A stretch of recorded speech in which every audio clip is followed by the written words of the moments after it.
Okay, let's open with the most important thing here.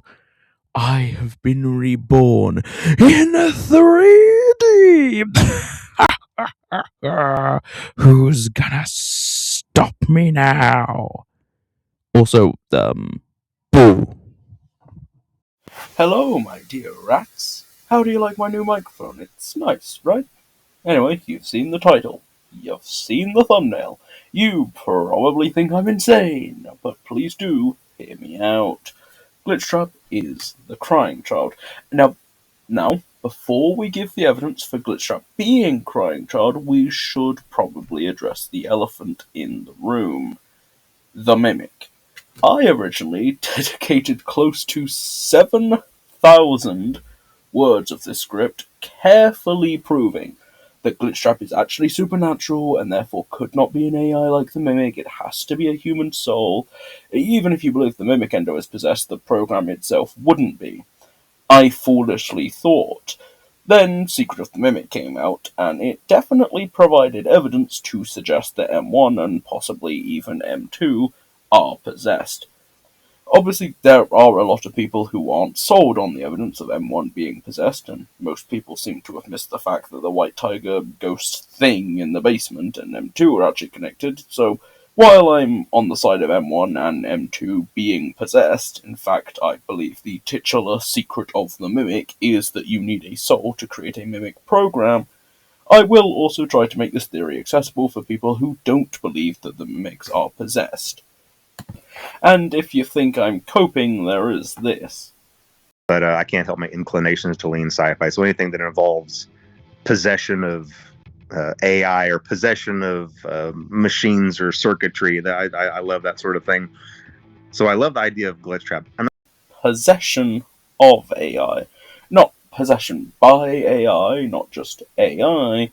Possession of AI.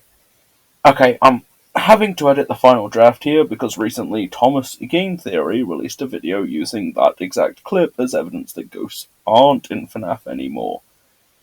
Don't really see how he got to that conclusion. Yes, Scott says he likes sci-fi, but Scott's definition of sci-fi seems to include possessed robots based on him literally saying it. So I don't think that that's enough to disprove anything. Also, if we simply roll back that clip by, say, 20 seconds, we get this. What are your thoughts on Glitchtrap as a whole? With the development of Help Wanted. I love the character, and I know that this is kind of one of the places where I know that there's a little bit of a divide with maybe me and the fan base, or maybe just within the fan base, because I always lean sci-fi. I have a tendency to lean sci-fi, even though I try to come back into the roots of the supernatural instead. But I can't help my inclination. I mean, there's cherry-picking evidence, and then there's being Tom Game Theory. I mean, either that or it's the most insane case of selective hearing ever. Like, it's literally right before the clip he used. If you're gonna say that Scott saying he leans sci-fi is evidence that ghosts aren't a thing anymore, then him saying, I like to come back into the roots of the supernatural, is pretty undeniable evidence that ghosts are still around. As I've mentioned before, Scott does seem to be moving away from the old paranormal stories he used to tell. Sci-fi. I have a tendency to lean sci-fi, even though I try to come back into the roots of the supernatural instead. But I can't help my inclination. Wrong, wrong, wrong, wrong. Wrong, wrong, wrong, wrong. You're wrong. For the sake of this video, I'll quickly explain that I think that M1 is possessed by Fiona. The supposed personality differences are, in my opinion, perfectly explainable by the trauma of dying and just situations being different. If Elizabeth can possess Baby despite how different their personalities are, then I think M1 being Fiona is fine. Her killing David is just a theory, so I'll address that when I make my full video on it. As for M2, he is a bit more interesting. I think he is possessed by David, but only partially. Like, I don't think David has any control over M2 in the way that, say, William does over Spring Bonnie. I think he started to possess M2, but Edwin effectively beat him out of it. That would explain why M1 could see you in the springlock suits, but M2 can't. It doesn't have that human intelligence. David is only possessing it enough to give it life, so to speak. Obviously, David is then the White Tiger who speaks in David's voice, but also with a robotic flair, and says things David would never have heard. The show is written and performed by a single costumed writer, director, cameraman, puppeteer, producer. That was the tiger. Animated studio audience. That was Tiger Rock for a second. That was Tiger Rock for a second.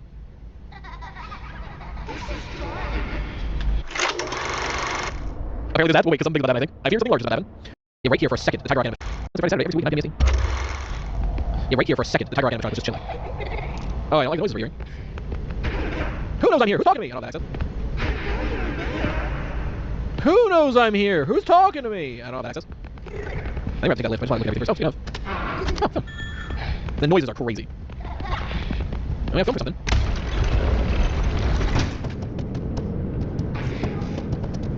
A lot going on right now. I guess we're doing this. I see. Insane way to make your lift function, okay.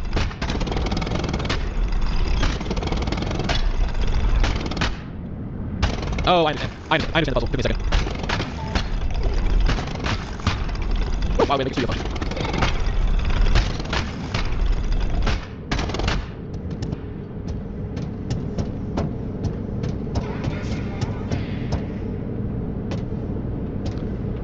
Did it just say, I miss mommy? Is David just giggling at us? No wonder Edwin went fucking crazy here. I swear bro just said, I miss mommy.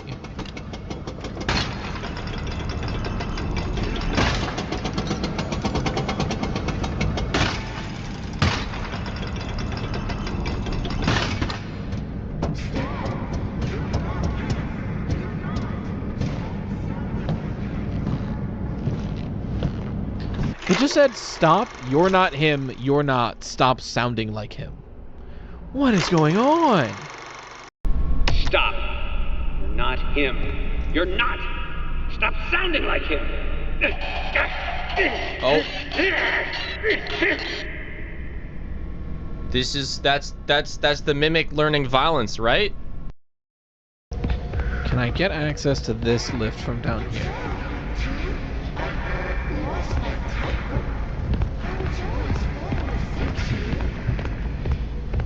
Sorry, I lost my temper. I lost my temper. I was always going to fix you.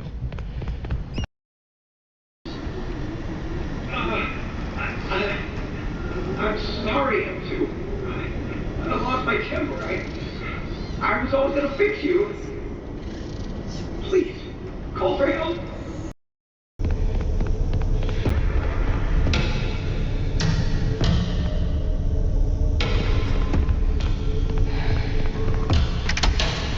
Ooh!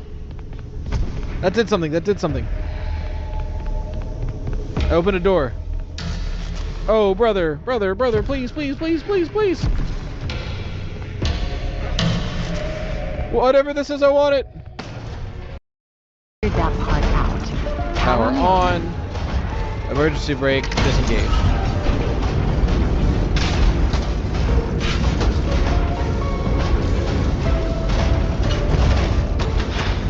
Look at that freak! Y'all see that freak? There was a freak there! Oh, that's a freak if I've ever seen one. That was a lot more like the book mimic, I will say. From the little snippet we got there, that's the book mimic for sure. The like wiry, barely a functioning endoskeleton, toothy kind of guy. I'm waiting for one of these order forms to be filled out. That's gonna be huge to find it. Oh, bumper cards. Wait, bumper cards. I'm gonna find Roxy. Is Roxy gonna do the bumper cards? I hope so.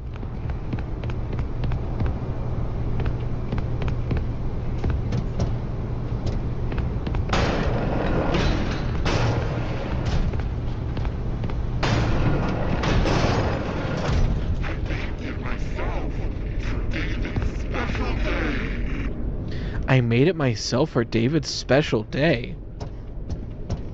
What did you make, Mimic? Did you make this? Which birthday? I baked it myself What? for David's special day. Well, great job. Just continue to support. No? In my opinion, this is evidence that the White Tiger and M2 are connected, but not the same, aka partial possession.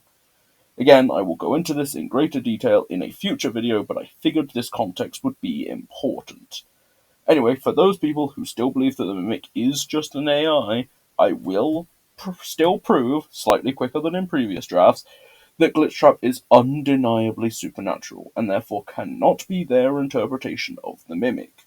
For everyone who does believe they are possessed, I will then argue my case that Glitchtrap is Crying Child by comparing the evidence for it being David or Fiona Murray, William Afton, and Crying Child Afton, and why I believe that the latter is the most likely. So let's get down to business. Kicking off with Glitchtrap being supernatural, let's start with Tape Girl's lines in Help Wanted. But then it was looking in the window, and not like Chica or Bonnie would. It was like it was actually looking in the window, seeing what I was doing. I heard a pretty heated conversation. So, Glitchtrap has human-level sentience, notably different from the AI used to recreate the FNAF animatronics. It's worth pointing out because it at least implies that Glitchtrap is not the code used to make those characters, like a regular Mimic program would presumably be, but something else that hitched a ride with the code. I mean, this doesn't, strictly speaking, stop it from being an AI, but it does lean more towards a supernatural potentially. In my opinion, this line was put in the game to specifically hint that Glitchtrap is more than just a computer program, but it is up to interpretation. There's also this. Can't delete them. By creating a protected area to store these logs apart from the game, I effectively gave this thing a safe place to hide itself. It's in here now. I may not be able to delete it, but I might be able to do something else now that it's attached itself. I have an idea. I ran a fragmentation program on the area of memory that was storing these logs for you. I effectively broke the files into pieces and broke the anomaly along with it. That means that you won't have my warnings to guide you, but hopefully it also means that this anomaly, this virus, or whatever it is, will remain broken and unable to do more damage. Hello? Oh my god, he can't be deleted, Glitchtrap is the old... Well, best not to say it. Anyway, my point is that Glitchtrap cannot be deleted. Tape Girl is a game developer. Yes, she's acting as a playtester, but that's only to replace Jeremy. She even says that she saw the glitch that Jeremy talked about as a problem to solve, implying she's involved in the game development process. The fact that she cannot find a way to delete this guy, even though she fragments his code, meaning she can affect his code and knows how to, implies that he cannot be deleted through normal means because he's actually a supernatural entity. If Mimic is truly just code, then it should be perfectly possible to delete it, so this just doesn't make sense. But you can't delete a human soul. Again, she can affect the code, so this isn't a problem of her not knowing where his code is or how to affect it. She does. He's just immune to regular deletion. Also, I've heard some people argue that only metal can be possessed, and that's just incorrect. Michael literally possesses his own body, and in Fazbear Fright books, which may not be game canon but still give us clear insights into how the physics and rules of this universe work, we even see Jake possess a completely fabric doll. The same books also tell us that pretty much anything can be possessed. The key ingredient is a whole lot of human emotions, the most powerful being agony. Think of them like an adhesive. They bind the soul to the object, and as far as we know, this has no limits, so code is totally on the table. Metal is just the best conductor for souls, but anything can be possessed. Cool? In Security Breach, the only real details we get on Glitchtrap are his connections to Burntrap. First off, we see the blob in ruin, which implies the picture that Gregory drew of the blob and Burntrap is accurate. So we can assume that Burntrap exists, and we can assume Glamrock Mr. Hippo from the van ending exists, thank God. I mean, who wants to live in a world without Glamrock Mr. Hippo? Nobody. That's who. Anyway, we know they're connected because in the Burntrap ending, Glitchtrap can only take control of Freddy when Burntrap activates and touches the monitor, implying that Burntrap is in some way strengthening Glitchtrap.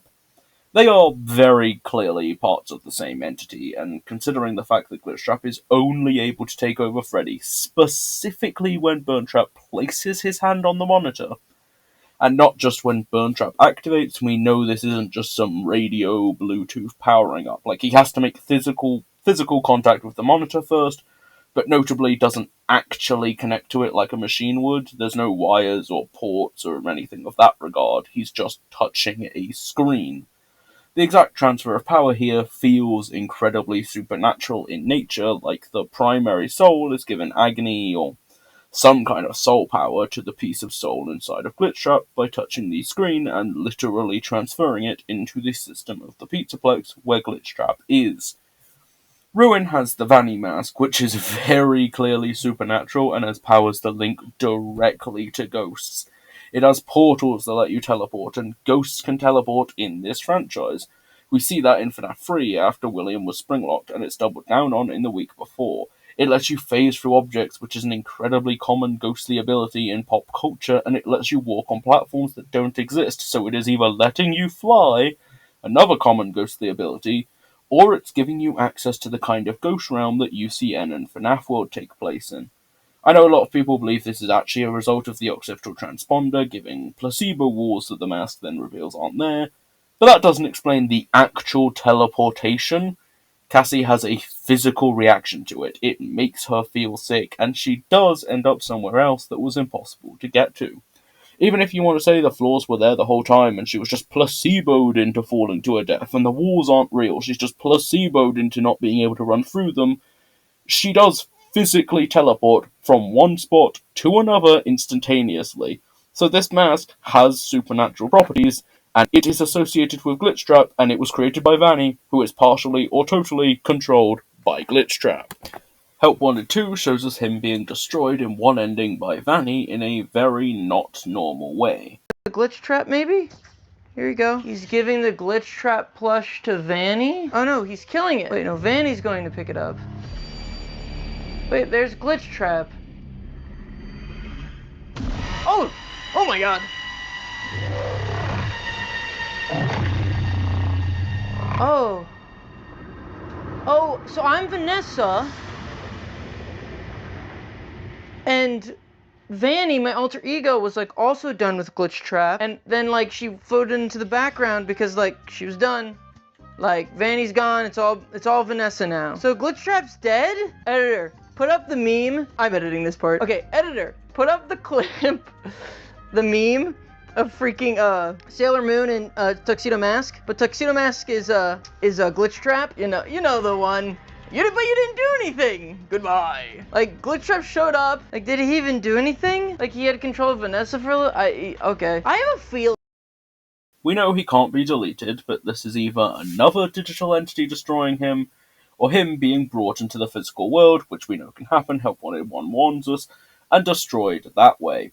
Either way, not normal deletion, shocking I know, and it sure feels like it leans toward the supernatural, even if it itself isn't strictly supernatural. Also, Help Wanted 2 implies that Old Man Consequences might be involved in Glitchtrap's downfall, and Old Man Consequences clearly deals more with souls than AI. He doesn't show up in Secret of the Mimic, obviously, but Secret of the Mimic and Help Wanted 2 both show that possession and ghosts are still very much so a thing in this franchise, something I know certain people have doubted, as we see that the White Tiger costume is clearly possessed. Don't even try to tell me it's a sleep deprivation-induced hallucination, because how would he hallucinate the White Tiger? He's never seen it before. Now, you can hallucinate things you've not seen before, so that's not the issue here. The issue is that the White Tiger exists. It was David's favourite toy. It's a hell of a coincidence that Arnold would hallucinate it, having never seen it before until the end of the game, long after his final encounter with the White Tiger. Okay, but maybe New Game Plus is actually canon and he has encountered the White Tiger plush already. Okay, that still doesn't explain the voice lines that show up when/after the White Tiger does. Again, here they are. Why won't you play with me? Why won't you play with me? Stop! You're not him! You're not! Stop sounding like him! Stop! You're not him! You're not! Stop sounding like him! Daddy's busy! busy, buddy. Why don't you go outside and play? Daddy's busy, buddy. Why don't you go outside and play? I baked it myself. Something special thing. I love you. Why does it look like that? It's scary. Like what? I miss mommy. I miss mommy. Stop. You're not him. You're not. Stop sounding like him. Stop. You're not him. You're not. Stop sounding like him. I see you. I know you're there. I know you're there. You're funny. You're funny. You're my only friend. I'm sorry, too. I lost my temper. I was always going to fix you. I left him out of the playground. I baked it myself. Something special thing. These things were said, but Arnold couldn't possibly know about them when he first encounters the White Tiger, and many of them he won't learn about until after his final encounter with the White Tiger. So, unless Arnold is a Faz psychic, I'm pretty sure this thing has to be an actual ghost. Also, let's just be real with ourselves, we all know that it being a sleep deprivation-induced hallucination would be a complete cop-out. Especially since it causes images to flash in his eyesight, which is not how hallucinations work at all, and also matches the ghostly Easter eggs from FNAF 1. So, yeah, the White Tiger is a ghost. Also, the protagonist of Help Wanted 2 possesses Mascot in one ending, and in the Bad Secret of the Mimic ending, Arnold ends up possessing the bear animatronic on stage, so yes, ghosts are still very much a thing in this franchise. I cannot believe that's something I have to say. However, there is a decent chunk of evidence linking Glitchtrap and Mimic from the bad ending of Secret of the Mimic, paralleling the end of Pizza Party and Help Wanted, the fact that the outside of MCM looks like the Dreadbear DLC lobby, the fact that Glitchtrap does produce sounds that are heavily distorted versions of Take Girl's voice, and the fact that Glitchtrap is a felt costume, similar to the ones made at Murray's Costume Manor, though notably different in proportions in most cases. There's also some less great pieces of evidence, like this teaser titled Origin. We know that circuit boards were given to Silver Parasol Games, the first in-universe development company, to help speed up pathing for the animatronics. We know FNAF 1 is a game in Help Wanted, so circuit boards from FNAF 1's animatronics, especially their endoskeletons, were likely scanned into the game. Sure enough, Origin looks like Endo 01.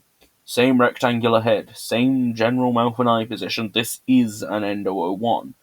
People claim it's the Mimic, but we've seen the Mimic twice at this point, and its head has been square, not rectangular, both times. And also, there's no evidence that it's the Mimic.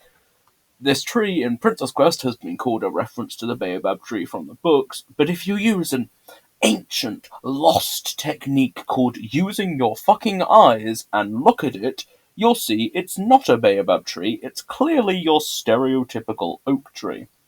Then Mimic's connection to Burntrap, but there's literally nothing linking them except the rabbit ears in the books. And no, these hands are not identical. They're different colours, the Mimic's hand is just thicker, the Mimic's fingers are fatter, the wrists are entirely different, and the holes in the hand are similar, but notably different shapes. They are very similar, and maybe that's enough for some people, but I have repeatedly heard people say these hands are identical, or they're the same hand, but they very clearly aren't. There are differences between them, and that is literally the one connecting thread that they have. No rabbit ears on the Mimic, no nearby discarded rabbit suit, no skull or flesh on the floor. And timeline-wise, it wouldn't even make sense. Gregory says the Mimic was trapped in the basement for and Cassie seems to be about the same age as Gregory, and she doesn't seem to think Gregory sounding like he does in Security Breach is weird, implying his voice hasn't changed much since then. So, effectively, Gregory couldn't have aged between games, with Cassie just being much younger. Like, they are roughly the same age. And Gregory sounds the same, so, Plus, the Blob only escapes the Pizzaplex during the start of Ruin. Therefore, I think Ruin takes place much closer to Security Breach than you might think. Only a few years at absolute most, and even then I wouldn't call that a really long time. So Mimic was likely still trapped underground during Security Breach, and Burntrap just wasn't. There's also the books, but honestly they're not game canon, and even as a parallel, the digital Mimic isn't really given much focus in the epilogues to my knowledge, and Sure, the Mimic does control the Pizzaplex through the Baobab tree in one story, but it's not making the animatronics murderous, just making them act like over-the-top caricatures of themselves. Also, Fazbear Frights has multiple stories, including the epilogues, that imply William is the big threat, or even that William is a digital entity in a VR game. And those books were intended to come out alongside Security Breach and even after it, but there were delays. If we can't trust one, I don't think we can trust the other, and honestly, in-game evidence is more important anyway. In my view, the best explanation is the one that explains all pieces of evidence, or if multiple explanations can explain all pieces of evidence, then the one that explains them the best. If the Mimic program is possessed, then it explains all the pieces of evidence. Can the ghost explanation on its own explain every piece of evidence? Yes. For one, most of the connections to the Mimic are narrative or symbolic. Sure, Pizza Party's ending parallels the ending of Secret of the Mimic, but that ending was probably created by Silver Parasol Games as a spooky ending based on rumors of people being stuffed into suits, or even based on them hearing about the Mimic setting up shows with people stuffed in suits. So it's not necessarily physical evidence. Plus, Help Wanted was 6 years ago, and was Steel Wars' first FNAF game, and Security Breach brought in a bunch of new fans. This could just be a callback, especially since this game was meant to be in VR. Also, if you go out of bounds, you can see Arnold is actually put in Fredbear and not Freddy, which further implies the Mimic didn't make this ending, because he would obviously know which animatronic was used. Similar arguments work for most of the evidence linking them. The only one that doesn't is Tape Girl's distorted voice, but an ending of Help Wanted involves you body swapping into Glitchtrap and being trapped in there, which further implies that souls and therefore ghosts are still in play in this franchise. Also seems to confirm that souls can possess code. We know Vanny ended up in the other ending where you're locked behind a gate because of Princess Quest in Security Breach, but Tape Girl wouldn't have been able to do that. That because we know it was set up by after Glitchtrap took over her body.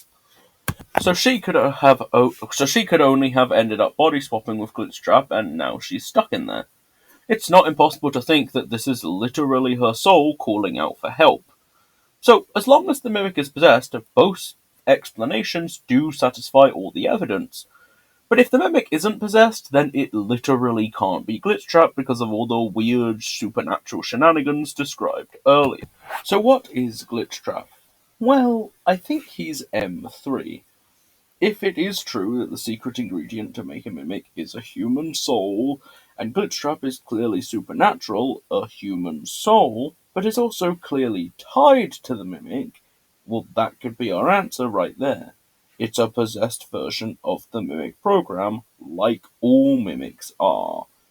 We know that the copy of M1 became M2, and despite being a copy, became its own thing, quite possibly possessed by its own spirit. So if Glitchtrap is a new variant of the Mimic program, even if it was copied from M2, it would still be its own thing with its own soul. And I can prove that Glitchtrap isn't M1 or M2. Easiest first, M1 is Mexus. That's not up for debate. We literally see her in the machine. I thought. Then Game Theory, and I promise I'm not trying to pick on Tom Game Theory, he brings up a lot of good counter-arguments for the things that I believe and that are important to this theory, and so it becomes necessary for me to explain why I don't believe those counter-arguments. So I'm not trying to pick on him, okay? Anyway, Game Theory said they don't believe that Fiona is Mexus purely on the basis of Mexus being a rabbit, saying Fiona would never take the form of a rabbit because it makes more sense for her to be foxy with all that symbolism. And then, in the same breath, turned around and explained why she might take the form of a rabbit as Glitchtrap because she took in data from Afton and all that. Ignoring that isn't really, actual evidence against the idea that she's Mexus. Here's the thing. Afton built his house on the Murray house, and he would have found M1 in the basement.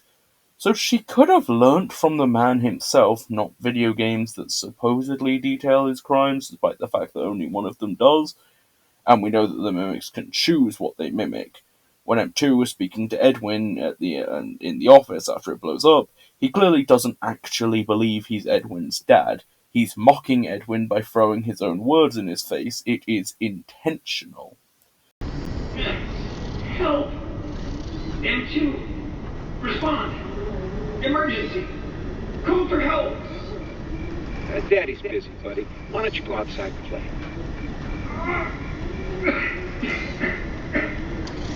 Please.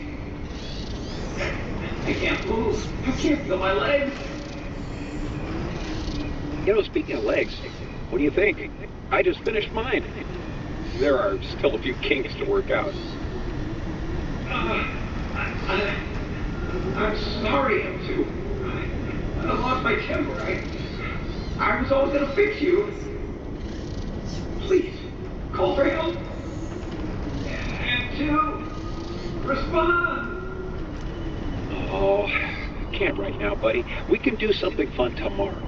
I promise. Jesus. Ask your mom if she's not busy. Oh my gosh. M2, help.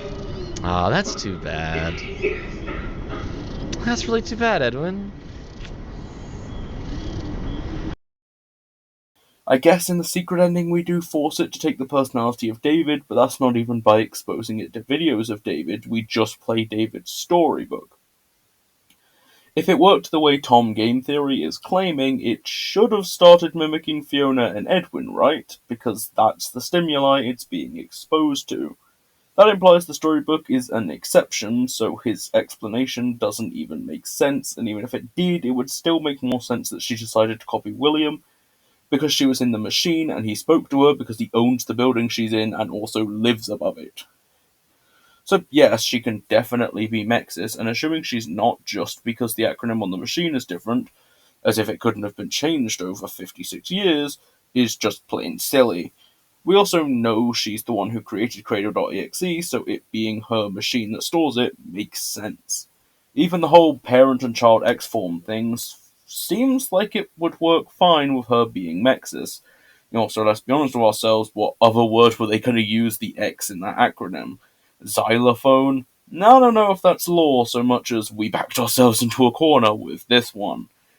Now, there are two experimental storage machines which could imply two Mexis machines, but honestly I find that unlikely, since it is specifically stated that the Cradle would be a computer bigger than anything Murray ever built, so it can't be copied from a machine he's made before, and considering that the second experimental storage specifically holds the Mimic blueprints, and again, Cradle was made by M1, who would have to come after the creation of those blueprints, there's no way it could have been created after the Mexis machine, despite what the numbering would suggest. So, the likelihood of there being two Mexis machines is just incredibly low. So, yeah, M1 is Mexis. I think it's really not worth overcomplicating these things. Unless you believe Raito's idea that M1 and M2 swap during the parachute ending, but I don't see enough evidence that Cradle.exe can do that. I have thought for a while now that Mexis might be sentient. I mean, the subtitles literally say it has horrible digital screaming, so it definitely feels pain, and after it activates the first AR inhibitor, it gives Cassie such a pointed look. That's not a computer program doing what it's programmed to do. That's a sentient being intentionally and meaningfully affecting another entity. There's also the fact that Mexis is clearly the thing keeping the mini music men alive, as once you turn off their nodes, they power off immediately. So something about Mexis' nodes is keeping these guys powered on, which is very supernatural coded.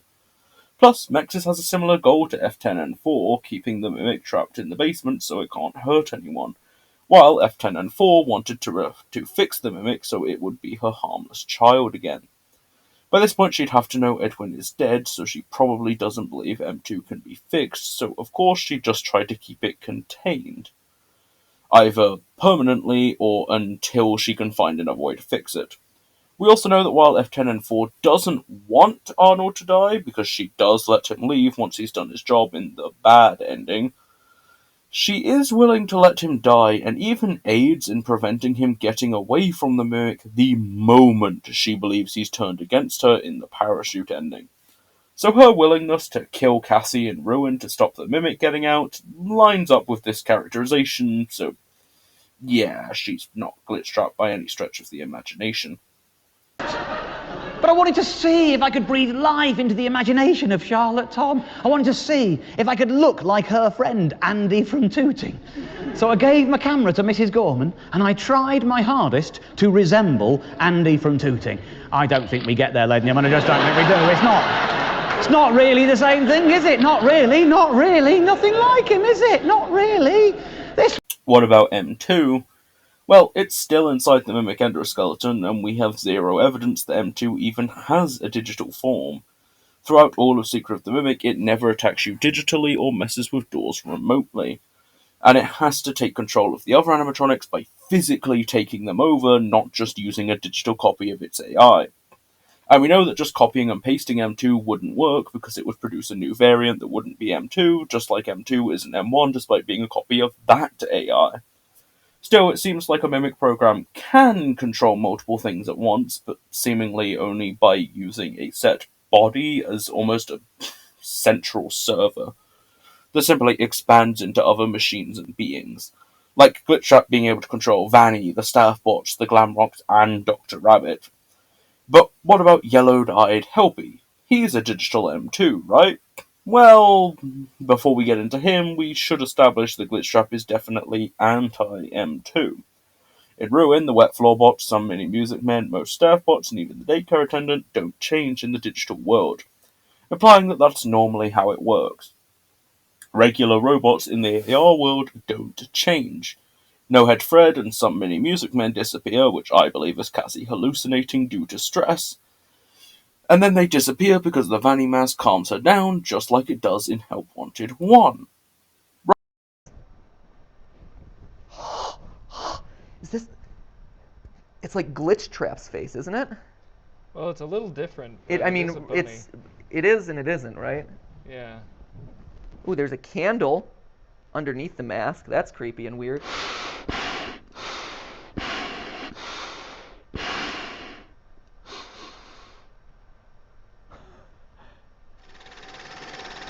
Ooh. Roxy is unique in that she becomes fixed in the digital world, adding things to her but without changing her physical form. I think that's because she's a security node.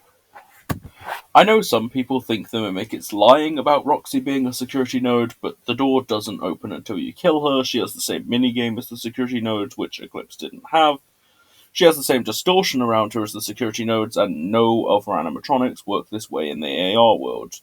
And the Mimic also doesn't really have a motivation for Cassie to kill Roxy. Like, assuming that the Mimic is what's set up, or that Helpy Mimic, one of them, is the one that set up the whole her getting trapped under the forklift thing. Why would they care that much about Roxy dying? Like, the Mimic is able to dispatch her in 2 seconds. It doesn't really they don't really need to go that far out of their way to get her out of the way. You know what I'm saying? Plus, she is clearly turned off and not reset like Eclipse is, because Eclipse resets immediately and she goes limp. I think her reactivating and knowing immediately where Cassie is, that's the big thing. The fact that she knows where Cassie is immediately, big evidence that is just I think that is a result of Mexis seeing Cassie turn off its machine and using its connection to Roxy to turn her back on and inform her of the situation and where she needs to go, because otherwise it is really weird that Roxy just happens to go down there immediately. Especially if Mexis is Fiona, since she literally created Roxy, them being connected makes even more sense. That leaves one final category. The Endos, the Maskbot, Chica, and Monty are all this weird purple, pinky, reddy colour. It seems to vary a bit depending on your settings. And none of their original form is in the AR world, which we know is not how it usually works, thanks to Eclipse. This isn't just how all animatronics look in the AR world, this is something else. Assuming Mexis was able to remove Glitchtrap from Roxy, all these animatronics are possessed by Glitchtrap. We know the Glamrocks are, we know the Endos are, and Maskbot has the Vanny mask and gives it to Cassie, so he probably is. Plus, last we saw, he was possessed by someone who Glitchtrap killed, so makes sense. We also know it's not Mexis controlling them, because her colour is light blue, as seen when she controls the giant cupcake and turns on the AR inhibitors. This proves that Glitchtrap can't be M2 or Helpy because both M2 and Helpy want Cassie to get to the basement and free the Mimic. They need her to survive, but animatronics that Glitchtrap is controlling kill her, which is not what M2 or Helpy want. Right, like, M2 wants to kill Cassie once she's freed it, not before. Glitchtrap is just doing his own thing, killing whoever he wants. So, if Helpy isn't Glitchtrap, then what is he? Because, he's called Helptrap in the files, but I don't think that means anything, because Scott also said this. So I love the idea of Glitchtrap. I'm not a huge fan of the name, and here's the way that these things happen. Okay, and this happened with Burn Trap too. Whenever I'm in the planning phase with Steel Wool, we come up with temporary names for these characters. Whenever we're doing the pre-production document, I'll say, oh, well, he's glitchy. We'll call him Glitchtrap. Oh yeah, he's Burn. We'll just call him Burn Trap. But then those names get embedded in the source code because they use those temporary names also. And once they're in the source code, and once someone finds them in the source code, that's it. Like that's the canon name now, and there's nothing I can do about it. And hopefully we're learning our lessons going forward to maybe find I don't know, to just hone in on a better process there. Because yes, I love the character, not a huge fan of the name, but it is what it is for now. It's the name. I love Glitchtrap's name. Could you think of a name, like, on the spot, like what you would want to call him or not? Oh, I have no idea. But you know what? A good example is Nexus, from Ruin. Now, that was a character where, even in just my design of the game, I thought that through, and I came up with that. And I'm really happy with it. I really like that name. It's a really cool name. But now, see, if I didn't have one of those ready to fire off, I might have thought up something like, I don't know, Purple Trap or AI Trap, or just something temporary, and then that would have been the can name. That would have been so much worse than Nexus. So after Help Wanted. So yeah, that's probably just a temporary file name that was never changed. Not anything lore important. Even if it was, it's also a pun. Think about it. Helpy is helping Mimic with the trap. It helps the trap. It's Help Trap. Truly a funny for the ages. Helpy is clearly not the Mimic, despite seemingly working towards the same thing. They also argue and butt heads at times. What happened to it? I took care of it. This area is safe now. What'd you do to him? Yeah, with my help. I updated Helpy with the signal jammer. That rabbit thing won't bother you anymore. There's also another person who Helpy might be. Glamrock Bonnie. Hear me out. Glamrock Bonnie has purple cracks around him. Helpy has purple cracks. Glamrock Bonnie has yellow eyes. Helpy has yellow eyes. Glamrock Bonnie is connected to the floorbots, and we know for a fact that he's tied into the Pizzaplex system. And the collectible next to him is literally a Helpy plush. That is a very obvious connection. Plus, Glitchtrap's eyes go purple when he possesses something not yellow, so that's also evidence that they are different entities. And we know the Glamrock endoskeletons are likely mimics. They learn through seeing and replicating, as shown in Help Wanted 2 and Security Breach. Obviously, they're not all possessed, but we know Glitchtrap can control multiple things at once, so I think it's possible that Glamrock Bonnie's mimic program is also controlling every endoskeleton and possibly even every staff bot and wet floor bot. Think of Glamrock Bonnie like the central console controlling all the other Pizzaplex stuff. Until Glitchtrap takes over the staff bots, Glamrocks, and endos, leaving him with only the wet floor bots and general Pizzaplex system. Perhaps he gets his revenge by taking over the Vanny Mask's Helpy, and using it to assist the Mimic. It could also explain why Glamrock Bonnie is kept hidden in a back room. The Pizzaplex staff have to keep him around to keep the systems running, but after the incident, they probably don't want to risk him being destroyed because it would destroy the entire system. It also explains why Glitchtrap would have Monty destroy Glamrock Bonnie. If this is all true, then Glamrock Bonnie was the only entity who could resist Glitchtrap, and killing him would give Glitchtrap total control over the Glamrocks, Endos, Staff Bots, and Pizzaplex as a whole. Especially since the wet floor bots are called souls in the game files, although that could easily have not been intentional lore. As we said earlier, game files aren't always trustworthy. But we also know the wet floor bots also, scream constantly until we kill them. You get here. That thing is here again. I gotta hide. Save me, Cassie, please. Cassie, don't trust this boy. I don't trust this boy as far as I can throw him, and I can throw him pretty far. What is your purpose? I missed one. So whatever their purpose is, we're not seeing it on this run. Plus, they look away from you after you've killed enough of them, so they clearly fear Cassie once she makes it clear she wants them dead. Those details bolster the idea that them being called souls in the files may actually be intentional lore, all being a sapient, maybe even possessed entity. And we know they're connected to Glamrock Bonnie because you can only get to him by killing enough wet floor bots. And once you kill the last wet floor bot, he dies. But that all leads to the question, if mimics require souls, which might not be true but sure feels like the implication in Secret of the Mimic, who is the soul inside Glamrock Bonnie?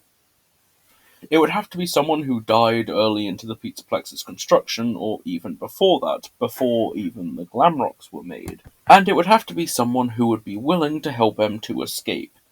We don't have much information about Glamrock Bonnie or Helpy, which makes this difficult.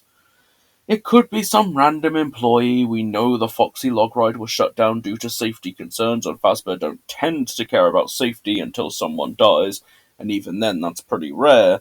However, I think I know a guy who might fit even better. Jeremy. No, not that one. Or that one. The one who sliced his own face off. Typically, you can't survive without a face. He would have died before the Pizzaplex was built, because Pete died before Vanny was possessed, and that was before the Pizzaplex was built. And probably would do the opposite of whatever Glitchtrap wants, due to the whole Glitchtrap driving him insane, and either making him slice his own face off, or him slicing his own face off to stop Glitchtrap. I've always leaned towards the latter. If Glitchtrap wants M2 locked away, which killing Cassie would certainly line up with, plus M2 as Gregory literally says that Monty, who Glitchtrap controls, is responding to Mexus' signal, which implies they might be working together, then Jeremy would be inclined to free M2, because it is the opposite of what Glitchtrap at least appears to be trying to do. Also, Jeremy was the name of the kid possessing Bonnie, and this is also a soul possessing a version of Bonnie called Jeremy. So, it works, is what I'm saying. Of course, if M2 isn't possessed, then it's just possible that Helpy / Glamrock Bonnie is also a not-possessed version of the AI. It's also possible that Pizzaplex could have found a way to make mimics without using souls. I mean, again, 56 years have passed. Also, if you're counting, that would mean we have M1, M2, M3, and M4, with M1 and M3 very likely being possessed, and M2 and M4 maybe being possessed depending on how you look at it. I lean towards them being possessed, but they could not be. So if Glitchtrap is a possessed version of the Mimic program and can't be M1 or M2, who is he?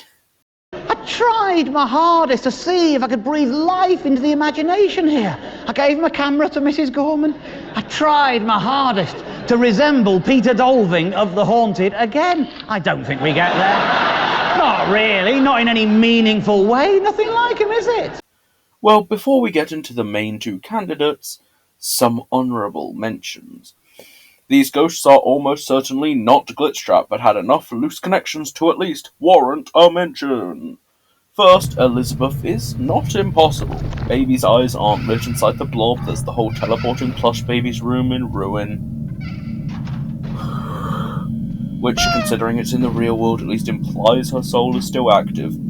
And there's a big Easter egg in the Dreadbear DLC, which we will cover later, that you can only get by hitting free clown posters with darts. The clown is reminiscent of Baby, so it could be Elizabeth, but let's be real, it's not Elizabeth. In fact, I'd argue that the chair in the corner and the tally marks on the wall, which is common prisoner imagery, likely implies her soul is trapped in this room and she only escapes when Cassie opens the door and lets her out, which is why the plush babies laugh and vanish. The clown is probably just a fun reference, or maybe because they're from the same family, but definitely isn't saying she's Glitchtrap. You could also have Ballora, they both have purple eyes, Glitchtrap does do ballet, and she is at the head of the Afton family table, so it could imply she's the one in control. Again, definitely not. Purple obviously connects to a certain somebody else, much more. The ballet is probably just for the creepy, slow aesthetic of it, and I don't actually think she's at the head of the Afton family table, at least not in the way most people do. Technically, that table has two ends. Traditionally, the matriarch and patriarch of the family would sit at each end. I believe the lack of a father at the end of the table simply represents that William is different from the rest of the family in some way, either because he's still around and they're not, or because he's a murderer and they're not, or, more likely, whoever built this table sees Afton as someone who doesn't spend time with his family, which does line up with Ballora's song, and his characterization in the books. Does that mean there's a fourth Afton kid? Well, that's not what this video is about, is it? Either way, it's not Ballora, she will never be relevant to the lore. Miss Afton or not, it does not matter, Scott will never let her be relevant. A third option, and this is the most fun, is some kind of Afton trap theory, as in, the entire family. That could explain all the connections it has to multiple members of the Afton family and its ability to replicate itself. From there, the souls split up to possess multiple people. William being Burntrap, Mike possibly being Glamrock Freddy, Elizabeth being Vanny, Cece being Gregory, and Miss Afton being Tape Girl, and immediately exiting the story because Scott will never let her be lore relevant. As much as this theory is very fun and easier to explain than one soul being able to replicate itself, and some of those replicas become their own independent identities, but some don't, and they're all kind of the same but kind of not, I don't think this theory is true.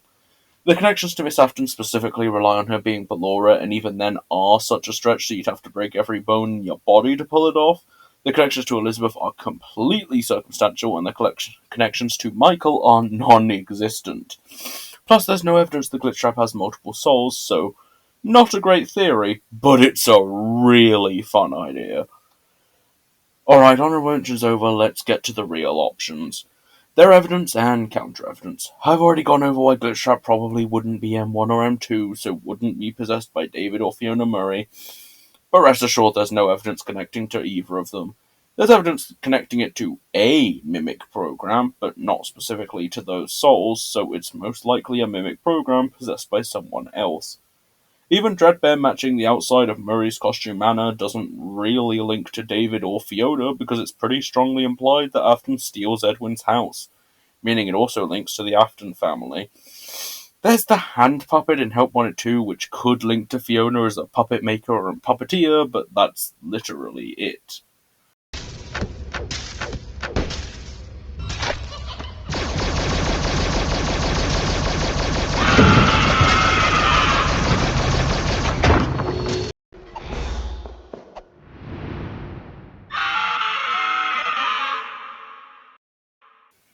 For our first and most obvious candidate, William Afton. I mean, he has, as you might expect, a lot of things going for him. Obviously, it's a yellow rabbit, it has purple associated with it constantly, it's linked to Burntrap, which is literally his corpse, and both the distorted voice in Princess Quest and the voice in the trailers of Security Breach sound like him.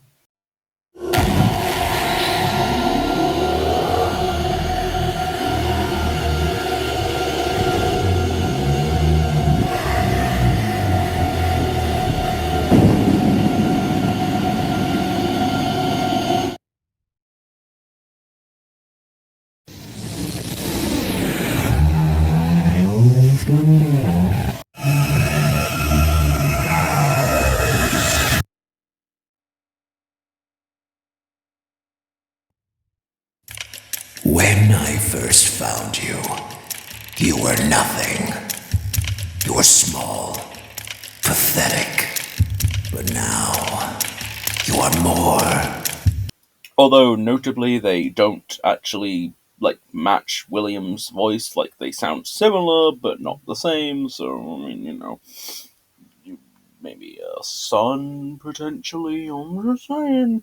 It's not the same voice, but it is similar.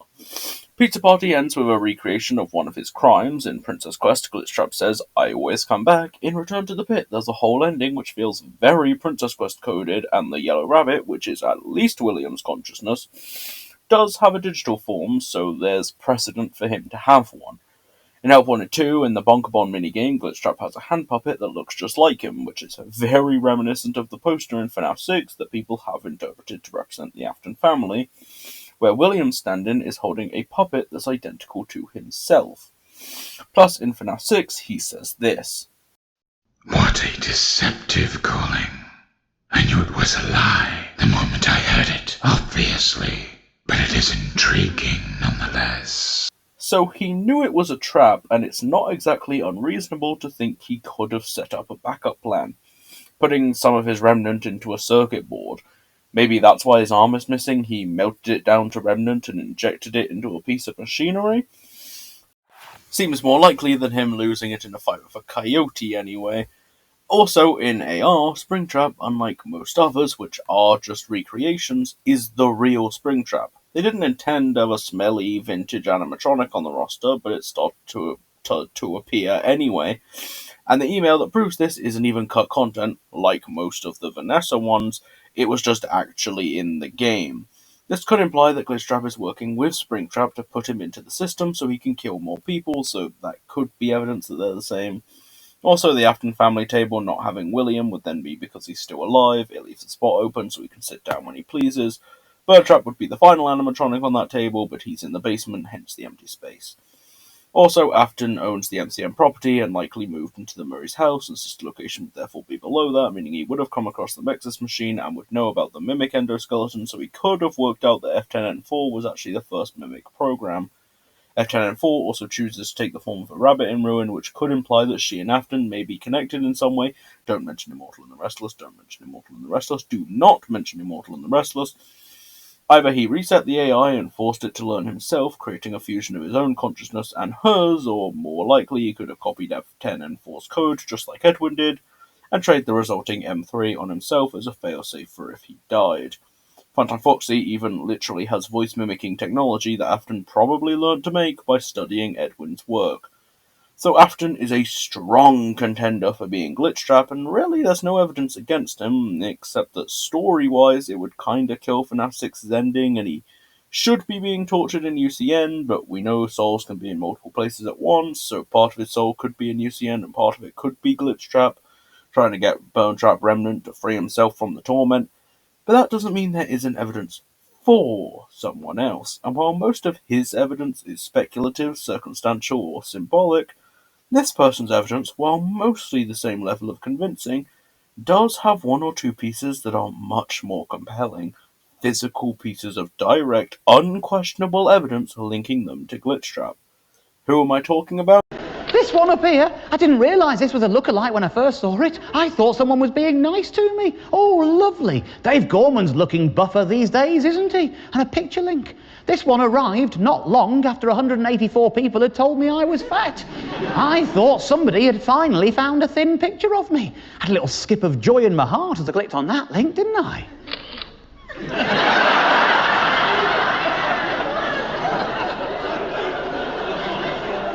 I gave my camera to Mrs. Gorman.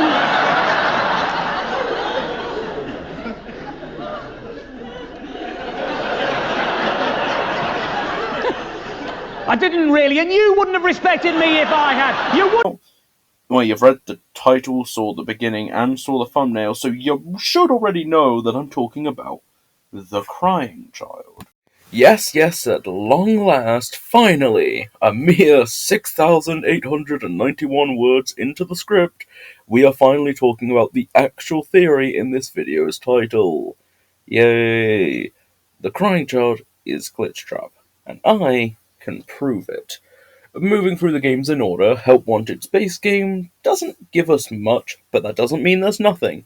Starting off slow, Glitchtrap in both his Princess Quest and regular design has tear streaks on him, And I don't think I need to explain why tears link to the crying child. A similar thing exists in Security Breach, but it's way more debatable. Glamrock Chica, when not hunting Gregory, can be found crying constantly, without any clear cause.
While her eyes aren't glowing like Glamrock Freddy's do when Glitchtrap controls him fully, they are purple when her merchant game gives her blue eyes. So it could be that Glitchtrap is crying through her, although this could also be that she's upset that her mind is being taken over by another entity, or even just a sign that she's possessed by a ghost herself, so certainly debatable, but it is just another link between Glitchtrap and the concept of crying.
If you think it's weird he'd still be crying even as a being that is taking over and controlling other people in order to kill, it's actually not. In the week before, Ralph hears the audio of the bite of 83, but after the audio ends, he still hears the crying, the same crying, and before he can turn around, he gets chomped. Clearly, this shows the crying child's soul is always crying, I mean, clues in the fucking name, even when literally committing murder. and that he is willing to get violent, which is important to note, because I've heard people say that, like, claim that Crying Child is not a violent spirit, but he just is. The only other thing from Base Help Wanted is just why he's using that body. One massive critique of this theory I tend to get asked is, why isn't he Fredbear? And honestly, it's a valid question, but I do think there's an answer. For one, I don't think he can just create an entirely new model. I think he's only able to use models that the in-universe development team created, or more specifically, models in the game. A lot of people think Glitchtrap made Pizza Party, but I'm inclined to disagree. The fact that the tutorial unit voice thanks you for playing and that the credits roll on the screen, and not on a black background, makes me think that this is intended to be the ending to the game in-universe, that the Glitchtrap model was made by the in-universe development team for this level, intentionally recreating Afton's crimes. This interpretation is bolstered by the fact that Glitchtrap was originally going to be the Spring Bonnie animatronic, but was changed to the model we have now. I would assume for more detailed and creepy movements, but I can't really say. With that viewpoint in mind, it makes much more sense why Crying Child wouldn't take the form of Fredbear. There is no Fredbear or Gordon Freddy model in the base game. The closest thing is Nightmare Fredbear, but if you're trying to manipulate people into letting you possess them, I don't think you'd want to look like this. Plus, the Glitchtrap model is unique. Instead of using someone else's body, because he would know those spirits, Crying Child can use his own. And it really does fit him. I mean, you'll notice that the Glitchtrap model isn't an animatronic, it's just a character suit. Crying Child loves the Freddy's cast, they are his friends after all, but he's always hated the animatronics. And here's a body that is a Freddy's character, one heavily associated with his family, especially his dad, but that isn't an animatronic. It is a perfect vessel for him, and probably easier to move in as well, being a suit and not a clunky robot, assuming that any kind of physics still exists in the digital realm. Besides, why wouldn't Afton just use Springtrap? That is literally his body.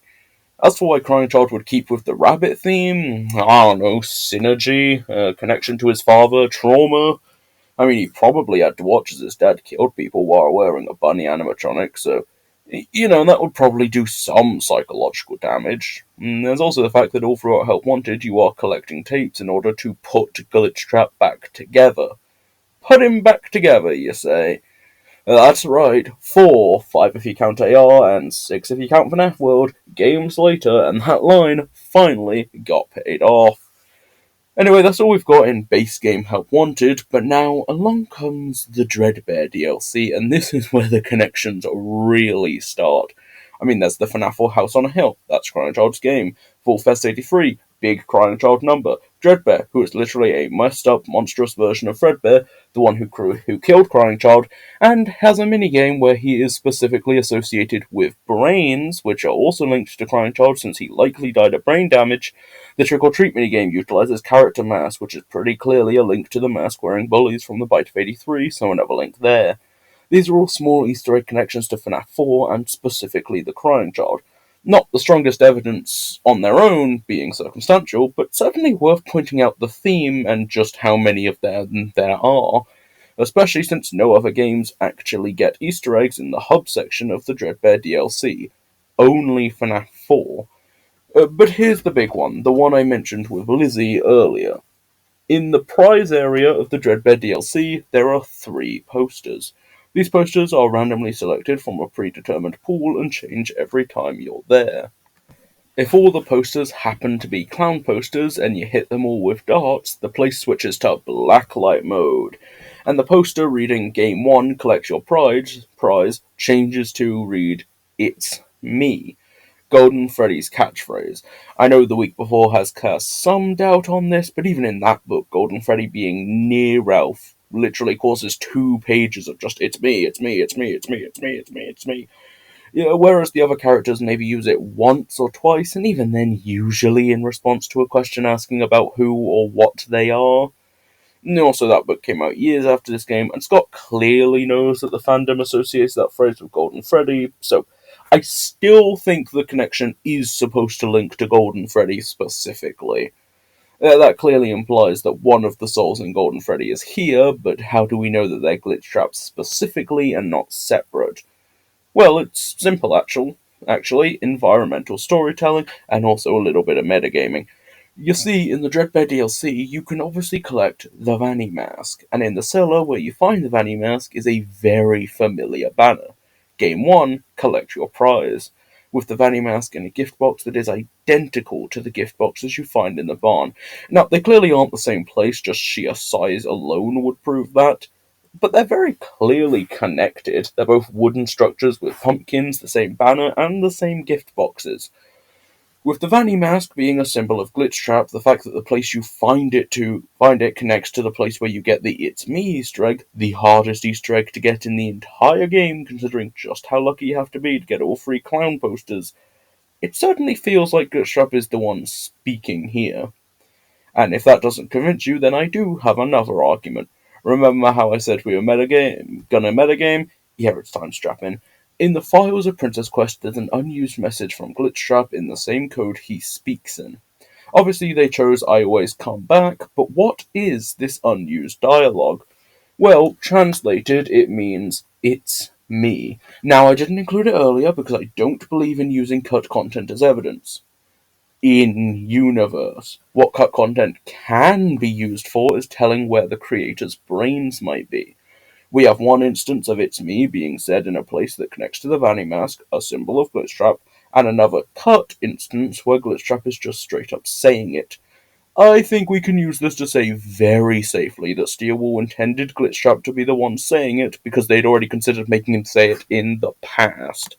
And if I always come back is good proof that it's Afton, then It's Me is good proof that it's a Golden Freddy spirit. And honestly, just why else would Steelwool include this, or Scott ask them to put it in? They knew who the fandom associated this phrase with, Golden Freddy generally, and usually specifically Crying Child, so just why? Seriously, why would they include this? I cannot fathom why they would include this, and link it to Glitchtrap, if not to tell us he's connected to Golden Freddy. It's gotta be an intentional connection, surely! And between the two Golden Freddy souls, the evidence is in favour of Crying Child. And this is only the second strongest piece of evidence. The only thing that really holds this back is the fact that he also said William Afton's catchphrase, so you kinda have to assume that one would be copying the catchphrase of the other, which we consider little. However, this is also a very difficult Easter egg to get. People didn't discover it until months after the Dreadbear DLC came out, and theorists have basically never touched it. That, to me, says it has to be important. It has to mean something for them to make it so damn hard to get. Compare that to I Always Come Back, which was in Princess Quest for anyone to find, and really only required some decoding. It's still tricky to work out, but much less hidden than It's Me was in Dreadbear, and it was also going to originally say It's Me before it was changed. If you asked me to weigh which one felt more important, it would be the hardest Easter egg to get in the entire game. But I'll admit that's more gut feeling than evidence. Still, this is a massive connection to Crying Child, and not something to be overlooked. It's also possible that this could be a mimic program trained on Afton, but that's possessed by Crying Child. I don't know how much I agree with that idea. I do think it's more likely to be a straight up Crying Child possessed mimic M3 thing, but it is possible. Also, if F10 and 4 did tell Afton how to make a mimic, then he would know a soul is required, and the mimics can be used to bring back the dead. So what if Afton's I will put you back together line is literally him promising to bring Crying Child back through the mimic program, just like Edwin did with Fiona and possibly David. Then Fazbear took a bunch of Afton's circuit boards, including the one with the Crying Child mimic, soul ghost thing, and uploaded them all into Help Wanted, creating Glitchtrap. That could even explain what Yendo is in Sister Location, because in Sister Location's Custom Night, Yendo works just like Golden Freddy, so could easily be possessed by one or both Golden Freddy souls, and he is an endoskeleton, although I should point out that Sister Location Custom Night is non-canon, so I don't know if we should really be taking that as evidence, but could he potentially be Afton's version of a mimic endoskeleton, translating it from the metal bar endos that Edwin and Henry used to the metal tube endos that we know the Funtimes to have? Those are the type of endos that Afton makes, so his version of the Mimic would probably be that type of endo. Just a thought, there's not much evidence for that, but it does provide an answer to what the hell Yendo is. Anyway, that brings us on to Security Breach. In Security Breach, we are presented with an issue. Burn Trap. If Burn Trap and Glitchtrap are supernaturally connected, which they are, then it's gotta be Afton, right? Well, maybe not so much. The easiest explanation now that I'm saying it, would actually just be to say that Burn Trap doesn't exist, but that explanation is for cowards and pussies, and I am neither. The easiest explanation would be Shatter Victim, a whole theory that I don't really believe, but a lot of people do. Take a shot every time I say a lot of people believe this theory, and what I actually mean is just Right Host believes this theory. But it basically states that Crying Child's soul was shattered across the main 4 animatronics and Fredbear. If it's true, however, I think he'd also have shattered into Spring Bonnie because it's just proximity-wise a lot closer than the core 4 were during the Bite of 83. Like, it's right next to Fredbear, and we know that Agony works across a distance. So it would just be a logical assumption to assume that he also shattered into Spring Bonnie. But that's the easy route. What if you don't believe Shatter Victim? Well, there is UCN. I mean, one Golden Freddy soul is there, and as far as we know, the two tend to show up together. Maybe not if Crying Child is Yendo, but it's hard to say.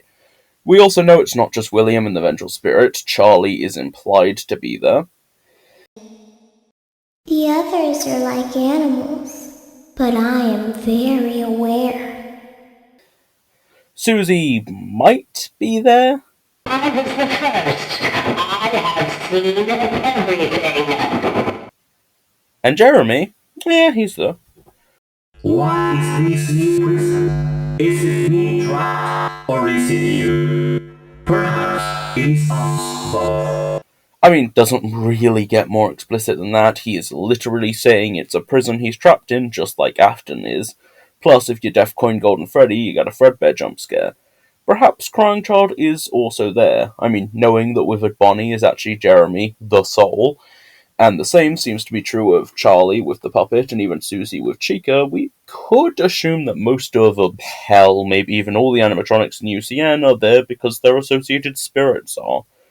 In which case, a fully functioning Fredbear was only ever possessed by Crying Child. The Vengeful Spirit was only killed and stuffed into the suit when it was already non-functional, when it had already changed from Fredbear to just some Golden Freddy. So, 2 potential explanations for why Crying Child could be there. There's also Old Man Consequences from FNAF World showing up. If you visit him in UCN, then you get the associated achievement in FNAF World. I learned that from Right Host. FNAF World's protagonist is Crying Child, pretty unabashedly so, because it opens with lines from the Fredbear plush, and the clock ending has lines from the Fredbear plush, and the person who leads you to the clock ending is the Fredbear plush, and that entity is talking to the protagonist, strongly implying he is Crying Child. So Old Man Consequences showing up in UCN draws a pretty strong line of connection between UCN and Crying Child. So it's definitely not impossible that Crying Child could be in Burn Trap, and with the Vengeful Spirit and William busy in UCN, he has control of the body. Now I understand this may seem like I'm trying to fit my theory into the evidence, regardless of whether it fits, but to be fair, the connection between Glitchtrap and Burn Trap is vague. It's possible. It's not a theory killer.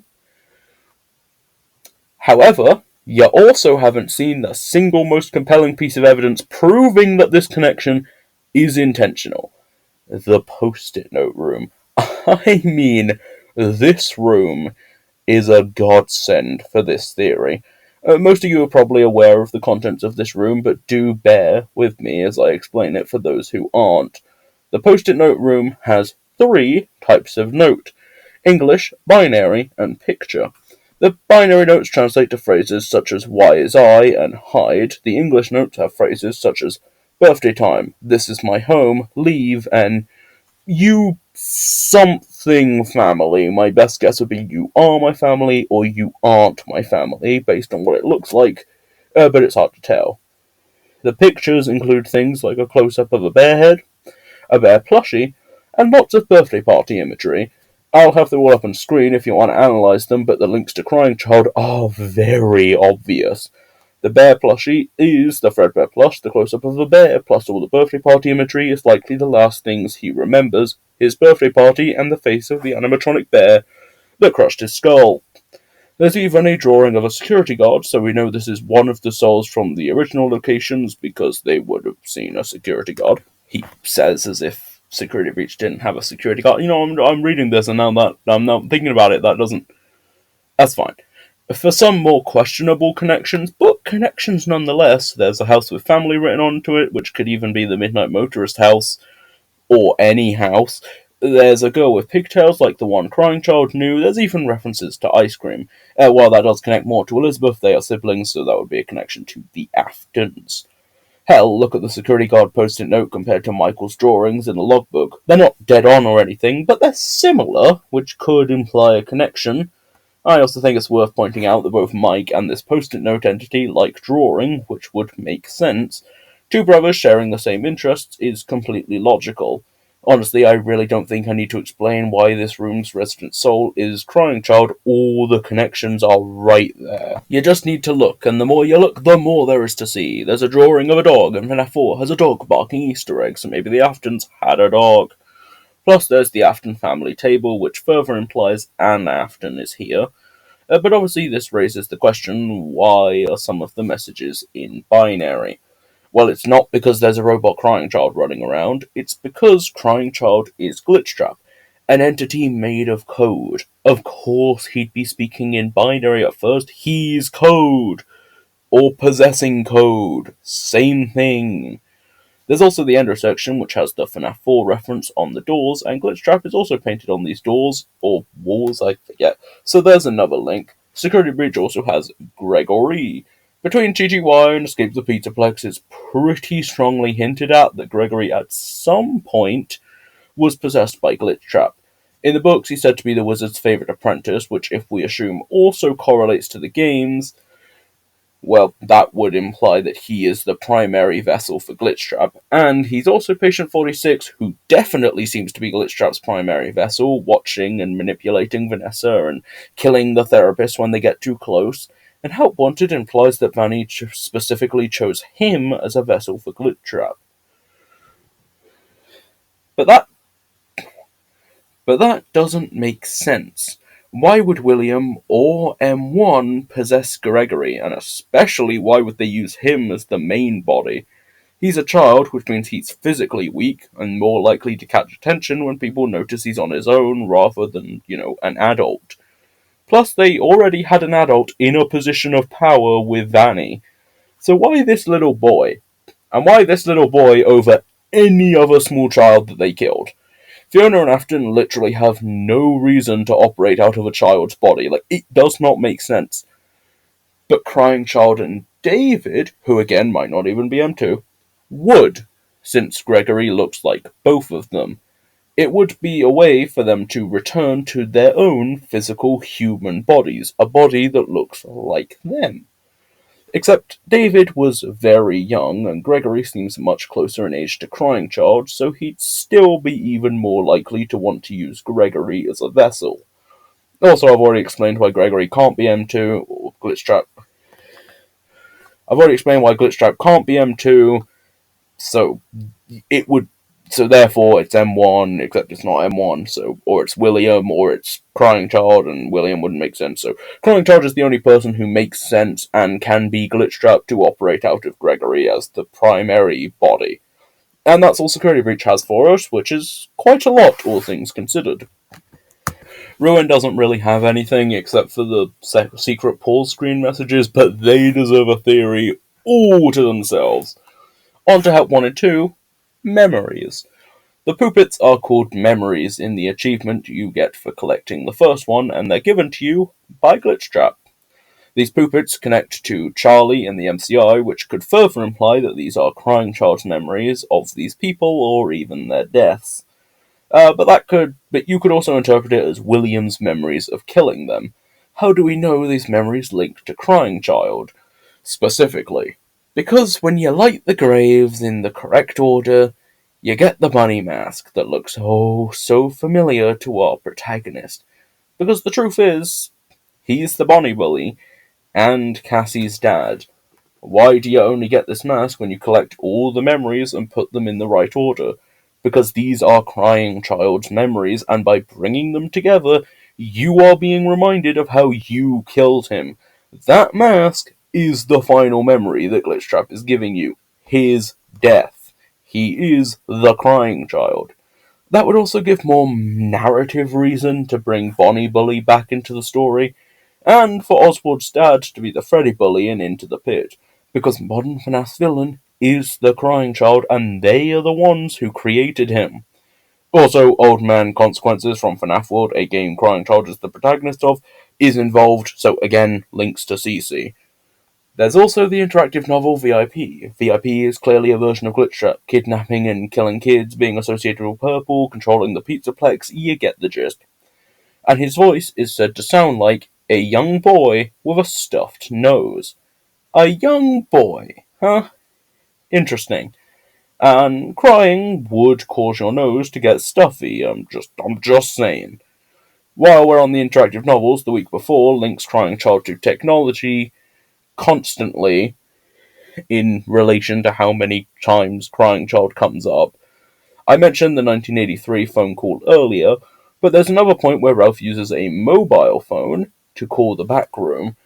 His crying, which is only ever linked to Crying Child, the other kids are only ever said to laugh, and then the phone glitches, says saved them, and causes the other kids to start laughing a bunch before Ralph is killed. It could be Charlie, but she and the puppet aren't anywhere in that book, and the only other time this book has crying is very clearly Crying Child. So that's an interesting connection. It's interesting to me that both times he comes up, he is specifically associated with technology. And we also know that in universe, Princess Quest was a mobile game, and here we have Crying Child operating through a mobile phone. So it's just, again, very interesting. Finally, there's themes. As Dual Process Theory pointed out, modern FNAF has a continued theme of the cycle of abuse. The Mimic is one big allegory for it, but other stories have it as well. In one tweet promoting Secret of the Mimic, they quote a line about how the evil that men create continue on long past their death. Again, this theme of cycles and continuation. Crying Child was abused by his brother, terrified to walk around his own house, regularly locked into places against his will, left in restaurants that scared him, and possibly was subjected to nightmares every night, eventually, of course, culminating in his death. His father was at work constantly and didn't do anything to stop this, which would explain why Cece didn't include him at the family table. He was never home, he never attended family dinner. After his death, the Crying Child's death, he was forced to watch as his father murdered 5 children in cold blood, one potentially even being springlocked in the very body Crying Child was now possessing. I mean, if the theme of modern FNAF is the cycle of abuse, then Crying Child becoming the bully, becoming the murderer, fits that theme like a glove. The abused become the abuser. He's also just a great narrative foil to multiple characters. If Glamrock Freddy is Michael, then that's immediately a very interesting parallel and story decision. An abuser becomes a savior while the abused becomes a monster. The Mimic is another great narrative foil for Crying Child. If it's possessed by David, then they both had dads who were too busy to look after them. That neglect eventually led to them dying. They both end up taking on the persona of their dead father, and they both respond to this abuse by becoming murderers. If the Mimic isn't possessed by David, one is an AI copying violence for no reason other than it can. It was attacked, and now it attacks because that's what it was taught. There's no malice. Crying Child is a human who was mistreated and responded by becoming a killer. He has malice and a taste for revenge. Even Cassie would be a narrative foil. Cassie and Cece are both the children of a killer. One part of a tragic accidental manslaughter, and the other a sick, twisted child murderer. Cassie responds to this by becoming a good person. She fixes animatronics even after they try to kill her. She goes into a dangerous situation and pushes forward just to save her friend, even though she's a child, and he's kind of a piece of shit to her and escaped the Pizzaplex. She isn't defined by who her father is or what he's done, she doesn't let herself be, but Crying Child? He is defined by who his father is. He literally wears the same rabbit suit and possesses his dad's dead body while committing exactly the same crimes. He very much so lets who his father was and what his father has done define him. But that doesn't mean he's evil. Beneath it all, he's still just a scared, traumatized, crying kid. Unlike William Afton, who will never change, Crying Child has the possibility of redemption to become a better person and heal.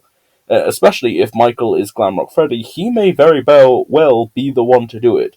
To show Crying Child that he doesn't have to be defined by the awful things that happened to him or the awful person his father was.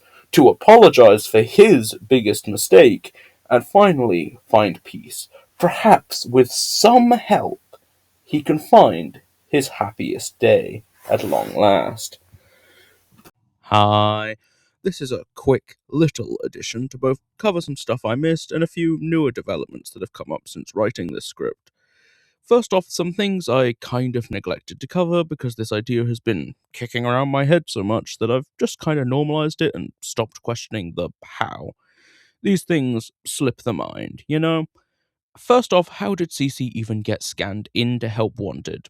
This is honestly not that hard a question, and as I see it, there's a solid 5 options for how CC could get into Help Wanted. Firstly, as described earlier, there's a pretty decent case to be made that CC is in UCN and therefore Burn Trap. So if we're saying that Afton's circuit boards could have been scanned into Help Wanted after Fazbear found the FNAF 6 location and dug up those old robots, then the same logic that allows William to possess Glitchtrap would also work for CC. However, honestly, that's the least likely answer. I mean, think about it. If Scraptrap was scanned into Help Wanted, wouldn't you assume the other FNAF 6 animatronics were as well? I mean, they're all in the same location after all, yet there's no evidence that any of those spirits are in Help Wanted. Similarly, as I said earlier, there's other ghosts in UCN, like Charlie, who also don't appear in Help Wanted, which further argues against this logic. Also, as Right Host has pointed out in the past, if Glitchtrap was making Vanny dig into the FNAF 6 location to get Burn Trap, who is still down there during Security Breach, that does imply Fazbear didn't remove him and use his circuit boards for Help Wanted. The second and most likely option is just that Golden Freddy's circuit boards were scanned into Help Wanted. Golden Freddy is one of the very few animatronics that we never actually see be explicitly destroyed. The core 4 are dismantled, the fun times become Ennard, who splits into Molten Freddy and Scrap Baby, both of whom get burnt in the FNAF 6 fire. Lefty, the puppet, and Scrap Trap also get burnt in the FNAF 6 fire. The toys are scrapped, and the Glamrocks are all killed off in ruin. Obviously, the Phantoms weren't actual animatronics, so presumably they just kind of fade away. The only animatronics who aren't ever disposed of are the Shadows, who are probably closer to the Phantoms than actual animatronics, the Nightmares, who we will talk about, and Golden Freddy. Sure, people theorized that William dismantled Golden Freddy when he first entered the safe room in Follow Me, but we don't know that, it's just speculation. Considering Golden Freddy's tendency to teleport around, there's a decent chance that he wasn't even in the safe room at the time. In the movie, which is a different continuity, but as I said earlier, I generally hold the rule that the physics of this universe are more or less the same in every continuity, because otherwise we really don't know anything about how ghosts work, because the games have not really ever given us anything. Anyway, in the movie, we see that ghosts can appear while also possessing an animatronic, as seen with Golden Freddy, so the ghost kid in FNAF 3 presumably being from Golden Freddy wouldn't actually prove that he was destroyed, even if the other kids do only appear when their animatronics are. We could therefore assume that Golden Freddy was found by Fazbear and they used his circuit boards to scan into Help Wanted. There's also Molten MCI and that one theory where William used parts of Golden Freddy to fix Springtrap after the FNAF 3 fire, but they're just theories, not fact, and even if they are true, they'd actually provide their own ways for CC to get into Help Wanted. For Molten MCI, it would be that they scanned circuit boards from Golden Freddy, because, you know, if Golden Freddy's soul was in some way put into the fun times, then I'd have to imagine that applies to both souls, not just one. As for the whole Springtrap using Golden Freddy to fix himself theory, that would also provide evidence to say CC could be Burn Trap, and so same logic as how William would possess Glitchtrap. The only evidence that goes against this is that Golden Freddy doesn't appear in Help Wanted's versions of FNAF 1 or 2, so his circuit boards being used to make them would be weird. Option 3 is that it was not Golden Freddy, but just other technology that was scanned in. In the week before, there's 2 moments where Ralph makes a phone call, hears crying on the other side, and then dies. In one, he hears the Bite of 83 audio, hears crying behind him, turns around, sees something, and gets bit, which is just undeniably crying child. And there's a second time when you use the New Game Plus mobile phone item and call backstage to lure Bonnie away. You hear a child crying, and then it's me. And if Ralph doesn't hang up, then the phone goes dead. Then he hears a child's laughter in his brain, which seems to overwhelm all his thoughts and causes him to laugh as something drags him away to be stuffed. Considering the way these 2 moments reflect each other, with Ralph making a call, hearing crying, and then some undisclosed something killing him, it's likely that it's crying child in both cases, especially considering the "it's me" moment, which does seem to give CC this link to technology. If circuit boards from pieces of technology like the FNAF 1 phone were scanned in to Help Wanted, then CC's spirit could potentially have entered in that way. Although, in the spirit of full transparency, there is another time you can use the phone to call the backstage, and someone will pick up the phone, and Ralph will hear the distant echoes of children laughing. Then the line will go dead, and a message will flash up on the phone screen that says, "Save them." This is not a game over. You can actually continue back to the security office. The only reason I bring this up is that it could mean that Charlie is the one picking up the calls in the backstage area. I doubt it, since the puppet and Charlie aren't so much as hinted at in this book beyond this moment, but I figured I should mention it here. This also ties into arcade theory, the idea that at least the Happiest Day minigames, if not all the 8-bit minigames, are arcade games in universe that the ghosts are manipulating. Some people even extend this idea to FNAF World. Most people agree that CC has something to do with Happiest Day in some way, shape, or form, and he's the protagonist of FNAF World, so while I don't prescribe to these theories myself, if you do, then these are another form of technology that CC could have been possessing that got scanned into Help Wanted. I mean, not for nothing, but the last Happiest Day minigame literally has a glitchy purple rabbit in it. And, the protagonist of FNAF World is the one either doing or setting up those minigames. More on that in a future video. The fourth option is Schrodinger's explanation, because it depends on what you believe is going on in FNAF 4. I am of the opinion that FNAF 4's night gameplay is the nightmare experiment chambers that we see in Sister Location, not dreams that Michael is having about them years later. I believe this for a couple reasons, mainly that the evidence in favour of FNAF 4 being a dream happening around FNAF 1, which is usually the date that's thrown out, is, in my opinion, not very compelling. It's basically just that there's an Easter egg in the FNAF 4 nights that is one of the FNAF 4 phone calls distorted and backwards. That's it. One Easter egg. Now, it would be an interesting point of evidence, except that FNAF 4 was almost definitely dream theory. Usually I'd be a bit more, I believe, or in my opinion, it's likely that, but no, FNAF 4 was definitely dream theory originally. There's Easter eggs to every prior game, there's the hints that Scott gave about FNAF 4, there's the fact that FNAF 4 was supposed to be the final game in dream theory, it's just the only way that would even work. It would, quite frankly, be cope to claim that FNAF 4 wasn't dream theory originally. As such, I think this Easter egg was just further evidence towards dream theory, evidence which nowadays is just not relevant. Even if you somehow don't think dream theory was the original intention of FNAF 4, it is inarguable that FNAF 4's original story was changed. This is proven by the box. Scott had something in mind for the box, but the story after FNAF 4 just didn't lend itself to opening the box. To me, that says that the story after FNAF 4 wasn't built on FNAF 4, but instead veered in a different direction, because otherwise the box being opened, or at least us getting any indication about what's inside it, should have occurred fairly naturally. I'm pretty sure I'll have it on screen if I can find it, that Scott has even said that the contents of the box have changed over time. This idea is furthered by literally everything else around FNAF 4. I mean, Michael being Foxy Bro feels kinda tacked on to his character, doesn't it? If Mike felt guilty not about the bite of 83, but instead about not watching Elizabeth closely enough leading to her disappearance, nothing actually changes. Hell, you could remove the guilt entirely and all of his actions would make just as much sense. He did what William told him to do because of the nightmare chambers and or William's manipulation.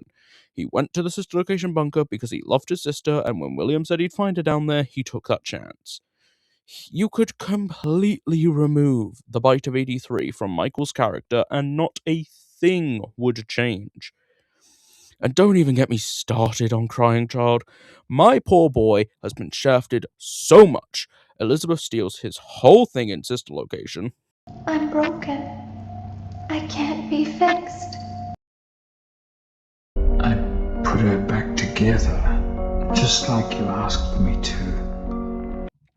FNAF 6 is the game to end everything and finally put every character to rest and tie up every loose end, and he doesn't even show up. Maybe he's in the security logbook and maybe it gives us a name for him, but it's been damn near a decade and we haven't gotten any clarification on that puzzle, so who knows if it's even real at this point. And when Golden Freddy becomes lore important again, it's some other spirit. Cece doesn't even get to be important when the animatronic he's possessing is. And this isn't even just a game thing. Elizabeth appears in the Silver Eyes trilogy, Mike gets an appearance in You're the Band in Fazbear Frights, William is the main villain of both book series and is alluded to in one of the stories from Frights. Cece? Fuck all appearances. Nightmare Chambers story? Some kid named Rory. A story about a kid who talks to his dad through a plush and ends up sharing an animatronic with the book's version of the Vengeful Spirit? Some kid named Jake. The movies have Vanessa likely as a parallel to Elizabeth and Michael Afton straight up, twice if you include Mike Schmidt, but it doesn't seem likely that Cece will appear in the films. He has gotten shafted at literally every opportunity.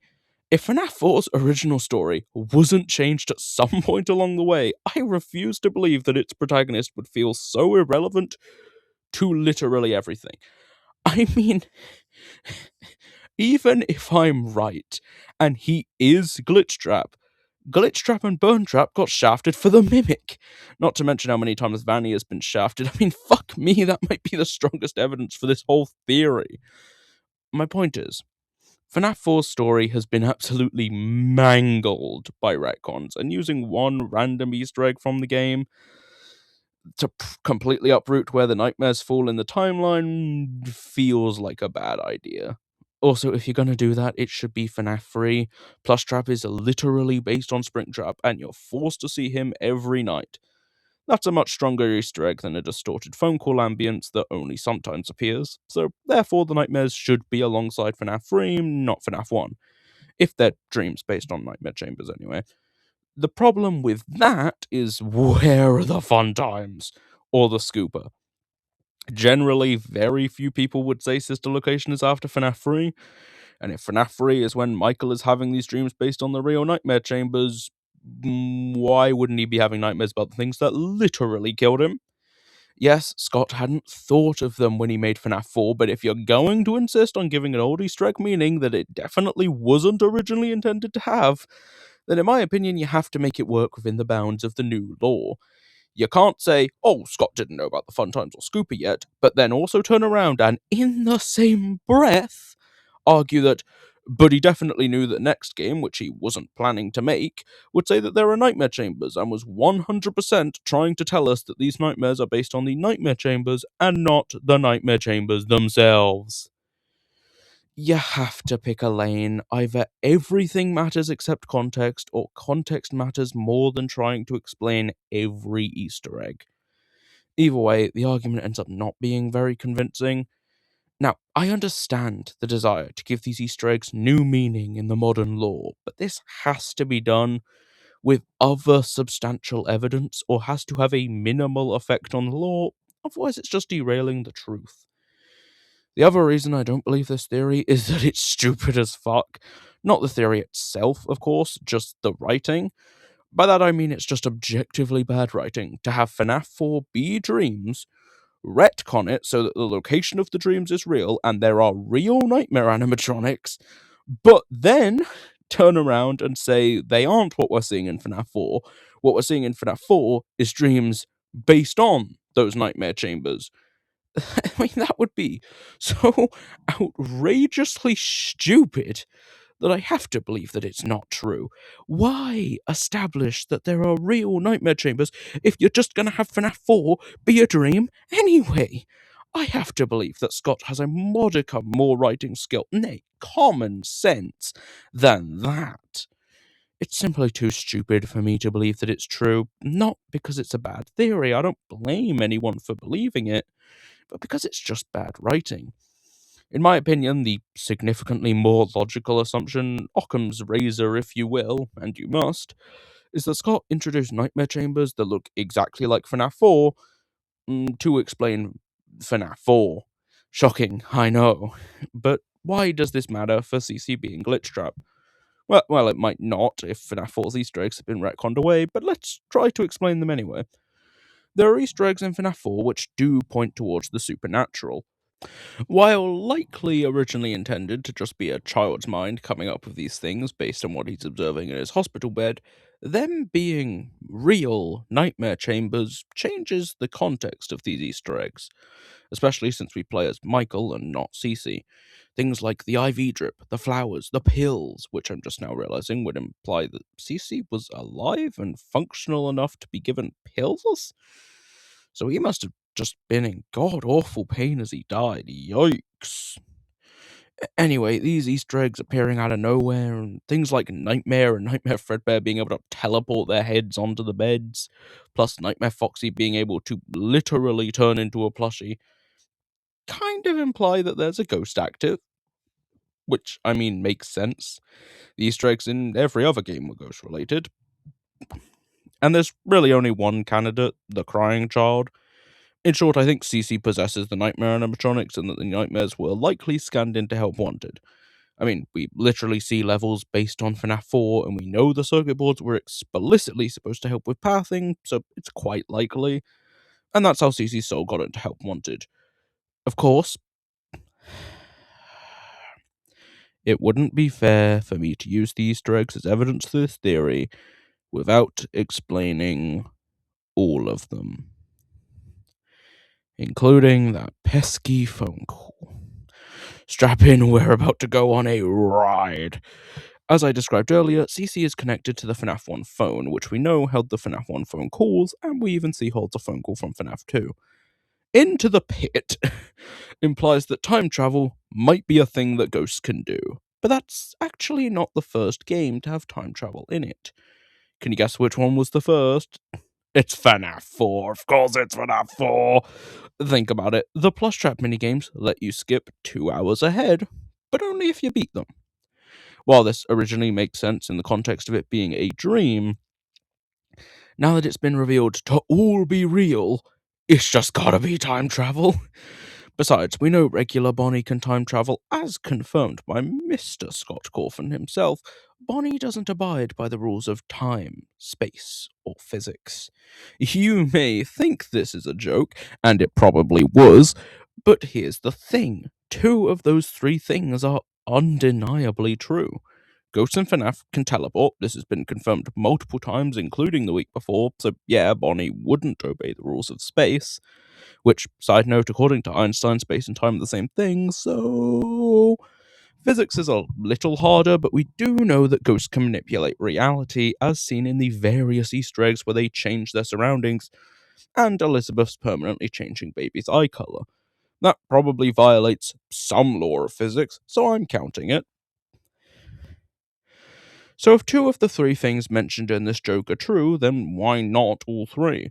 Mix that with Into the Pit and Plushtrap time warping you forward 2 hours, and I feel very comfortable saying that ghosts can manipulate time in FNAF.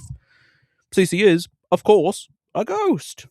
And we know he's connected to the very device that the FNAF 1 phone calls were stored on, including the one that shows up as an ambience Easter egg in FNAF 4. You see what I'm getting at here? That FNAF 1 phone call is in FNAF 4 because CC is connected to the device that it was stored on, and either intentionally or accidentally is sending the audio on a trip through space and time. Although, considering how distorted the phone call gets, ghosts probably have very limited control over time. C. A simple explanation that doesn't contradict anything else. All it takes is a bit of elbow grease and a whole lot of time travel. Although, so far, we only see evidence the ghosts can send others through time, not that they can time travel themselves, and it seems to be a pretty rare occurrence, usually seemingly done without the ghost intending to.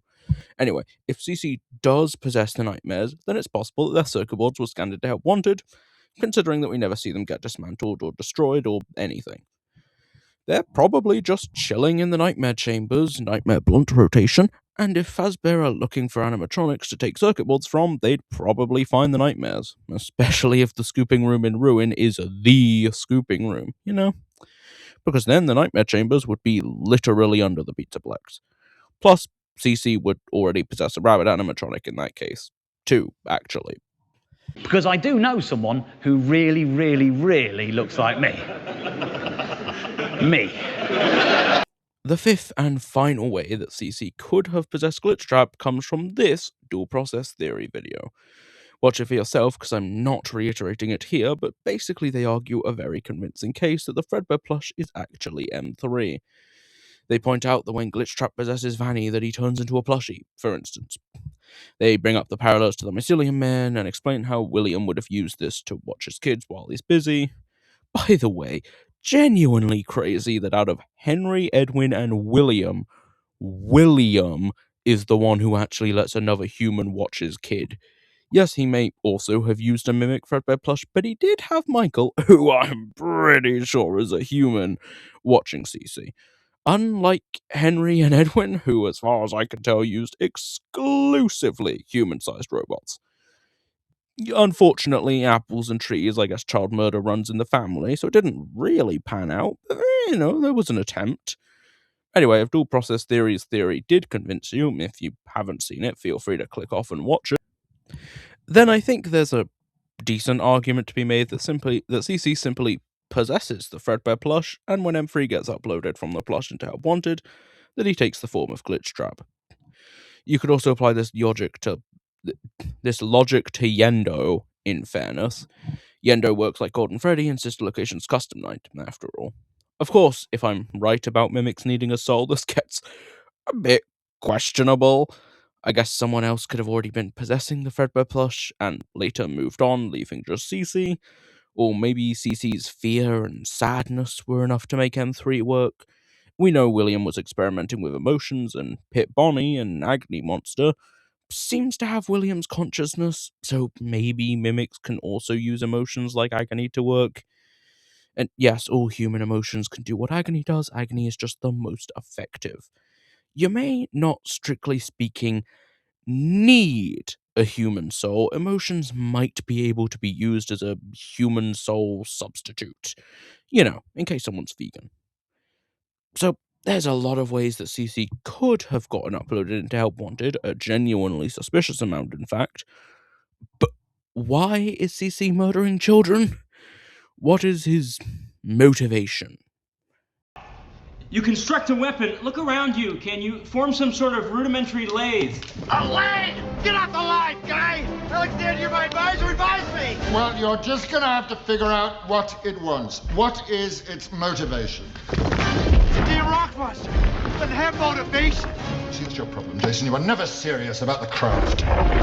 Now, I know what you're thinking. Yep, Senpai, how could you have forgotten to include his reason for killing people in your initial script? Well, first off, don't call me that, and second off, it's because I've normalized this idea so much in my head that I kind of forgot that most people don't think about CC as a murderous soul. Anyway, I see 6 possible motivations for CC. Starting off strong with number 1, we might not have been told yet. I mean, when you think about it, William's motivations weren't really explained in the games. There's the vaguest of hints in FNAF 6 with "I always come back." So you could maybe work out that he wants to be immortal based on the games, but it's unlikely. Realistically, you'd only assume he wants immortality in the games because you know it's his motivation in the books. Since Glitchtrap and Burntrap were ultimately shafted for M2, we didn't get a book series with them as the villains, which sucks because a sci-fi series with them as the villains would low-key go hard that we could use to learn their motivations, so we might learn in a piece of future media, or we might never know. But that's unsatisfactory, so let's see if there's anything we can glean from the rest of the franchise. Option 2, he might be lonely. In the first film, we learn that the MCI wants to make Abby like them. So maybe CC is killing people so he has more souls around, so he's not lonely. The secret rune messages also quite literally say that the speaker is lonely, and I'm pretty sure it's Glitchtrap speaking here. They deserve their own video, but I think Glitchtrap or one of his variants makes the most sense, so that helps point towards this option. Option 3, ghosts might just be like that.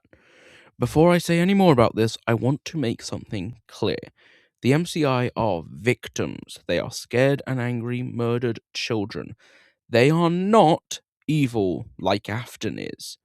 With that said, the fandom tends to give these kids a pass when they really don't deserve it. Most people justify them murdering people one of 3 ways. Oh, they're only trying to kill Mike because he looks like William. They're just getting revenge. This is provably false. They kill Ralph and Jeremy Fitzgerald just fine, and they don't look like Afton. FNAF 1 also implies that numerous security guards have died at the animatronics' hands, so same thing there. 2, they don't remember what their killer looks like. They just know he was a security guard, so they kill security guards. Again, provably false. They kill Bronwyn Light, and she's not a security guard, just a reporter. Plus, William was wearing Spring Bonnie, and he wasn't a security guard at the time, so the logic doesn't even hold. 3, and by far the most common, they don't know anything about their killer other than he was an adult. They're just killing all adults because they're confused, scared, and or want revenge. This is also provably false, because in the week before there are multiple endings where the animatronics follow Ralph home. If they were scared of adults, they wouldn't actively hunt them down to their homes. But maybe it's the angry revenge option and not fear.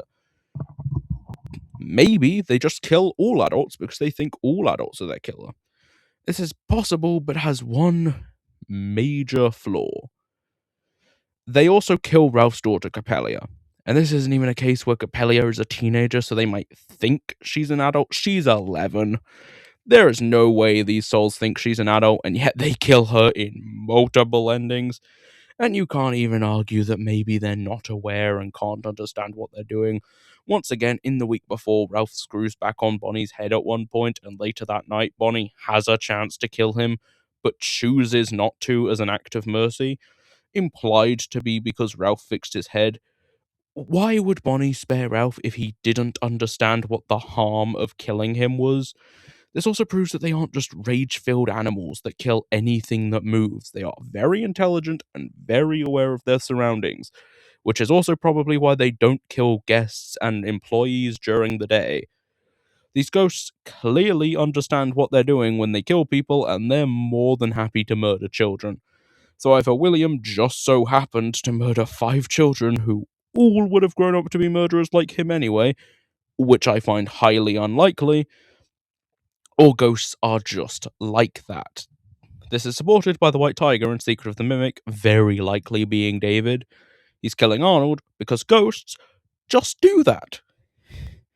When you look at it through that lens, CC being Glitchtrap makes complete sense. CC is a ghost, and ghosts just like to kill. Plus, you can then throw in the Mimic half of Glitchtrap learning from Afton and making him even more violent.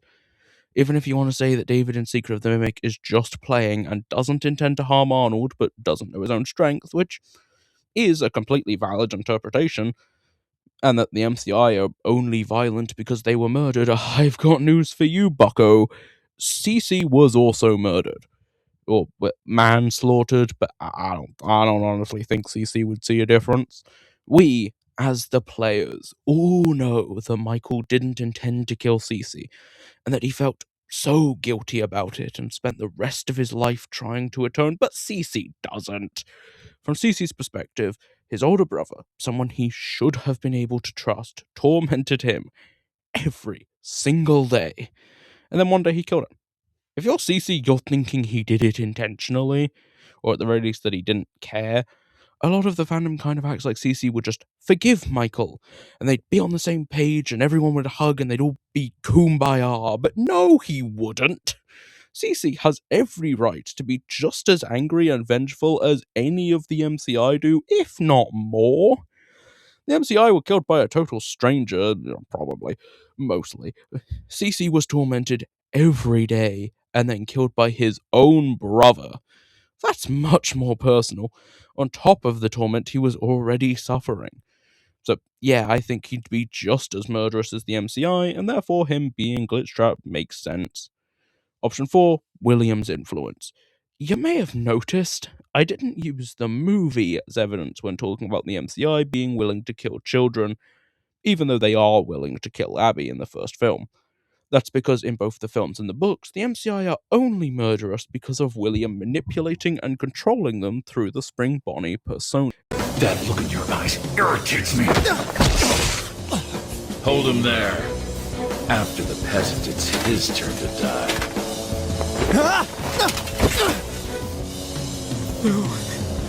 No, I don't want to die! This is truly an unjust game. Your chances of winning are almost none.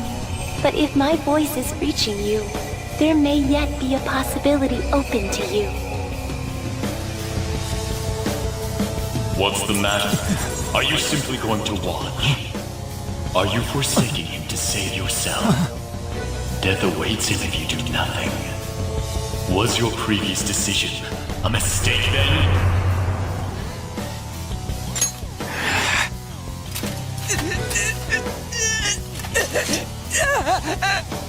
Very well. I have heeded your resolve.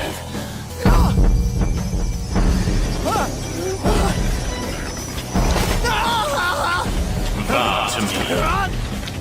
I am thou art I. Thou who art willing to perform all sacrilegious acts for thine own justice. Call upon my name and release thy rage. Show the strength of thy will to ascertain all on thine own, though thou be chained to hell itself. Execute him! What was that? You desire to be killed that much? Fine.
This is the only interpretation that completely absolves the MCI of blame for the people they killed, and suggests that ghosts aren't just violent by default. Now, there is little to no evidence that this is true in the games, but it is possible. The most you could say is Pit Bonnie seems to be working with the MCI in the Into the Pit game. However, if this is true in the games, I think we could assume CC would also have been encouraged to be violent by William, just like the MCI were. Presumably, William wouldn't need to use Spring Bonnie with CC. I mean, he is CC's dad after all, and probably the voice inside the Fredbear plush, or it's a mimic of his voice. So CC would already trust him as himself, no spring bonnie required. That might already make the control and manipulation much more powerful, but also the interesting thing about that is that the MCI only ever stop being violent and turn on Afton when they are reminded that he's the one who killed them. But that leads to the question, what if he didn't? What if Afton was controlling / manipulating / influencing a soul that he didn't kill? Like Cece. Despite what a few people try to claim, see, William was not responsible for Cece's death. Let's ignore that he's a murderer and the villain of the franchise for a second and try to look at this objectively.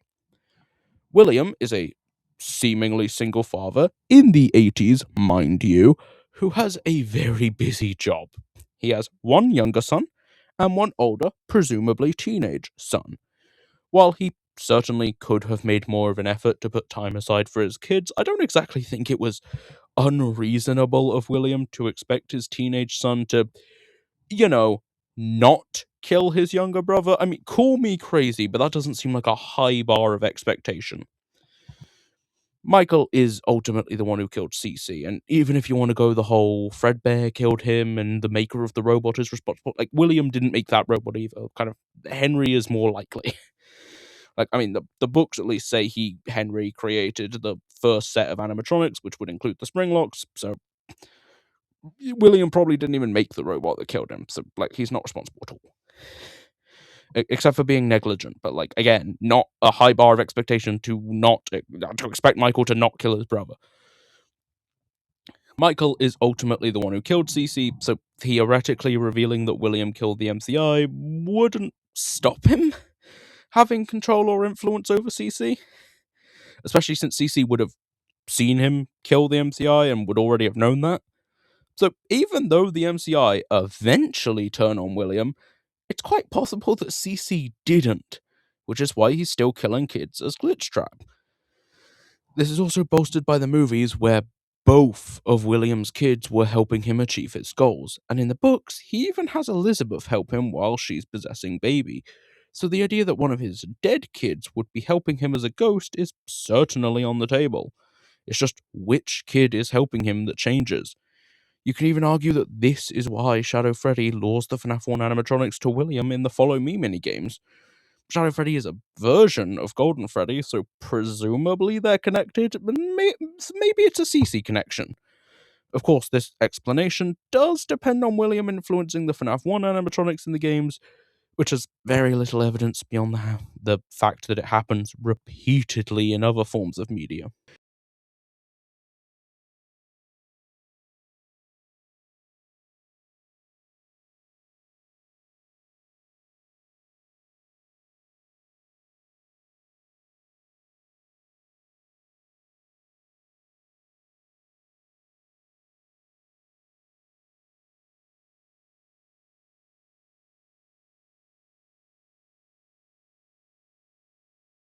Now, for options 5 and 6, I want to do something a little different.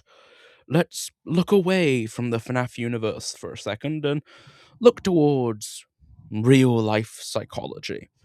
Not to brag, but I've been doing psychology at A level and I have been crushing it.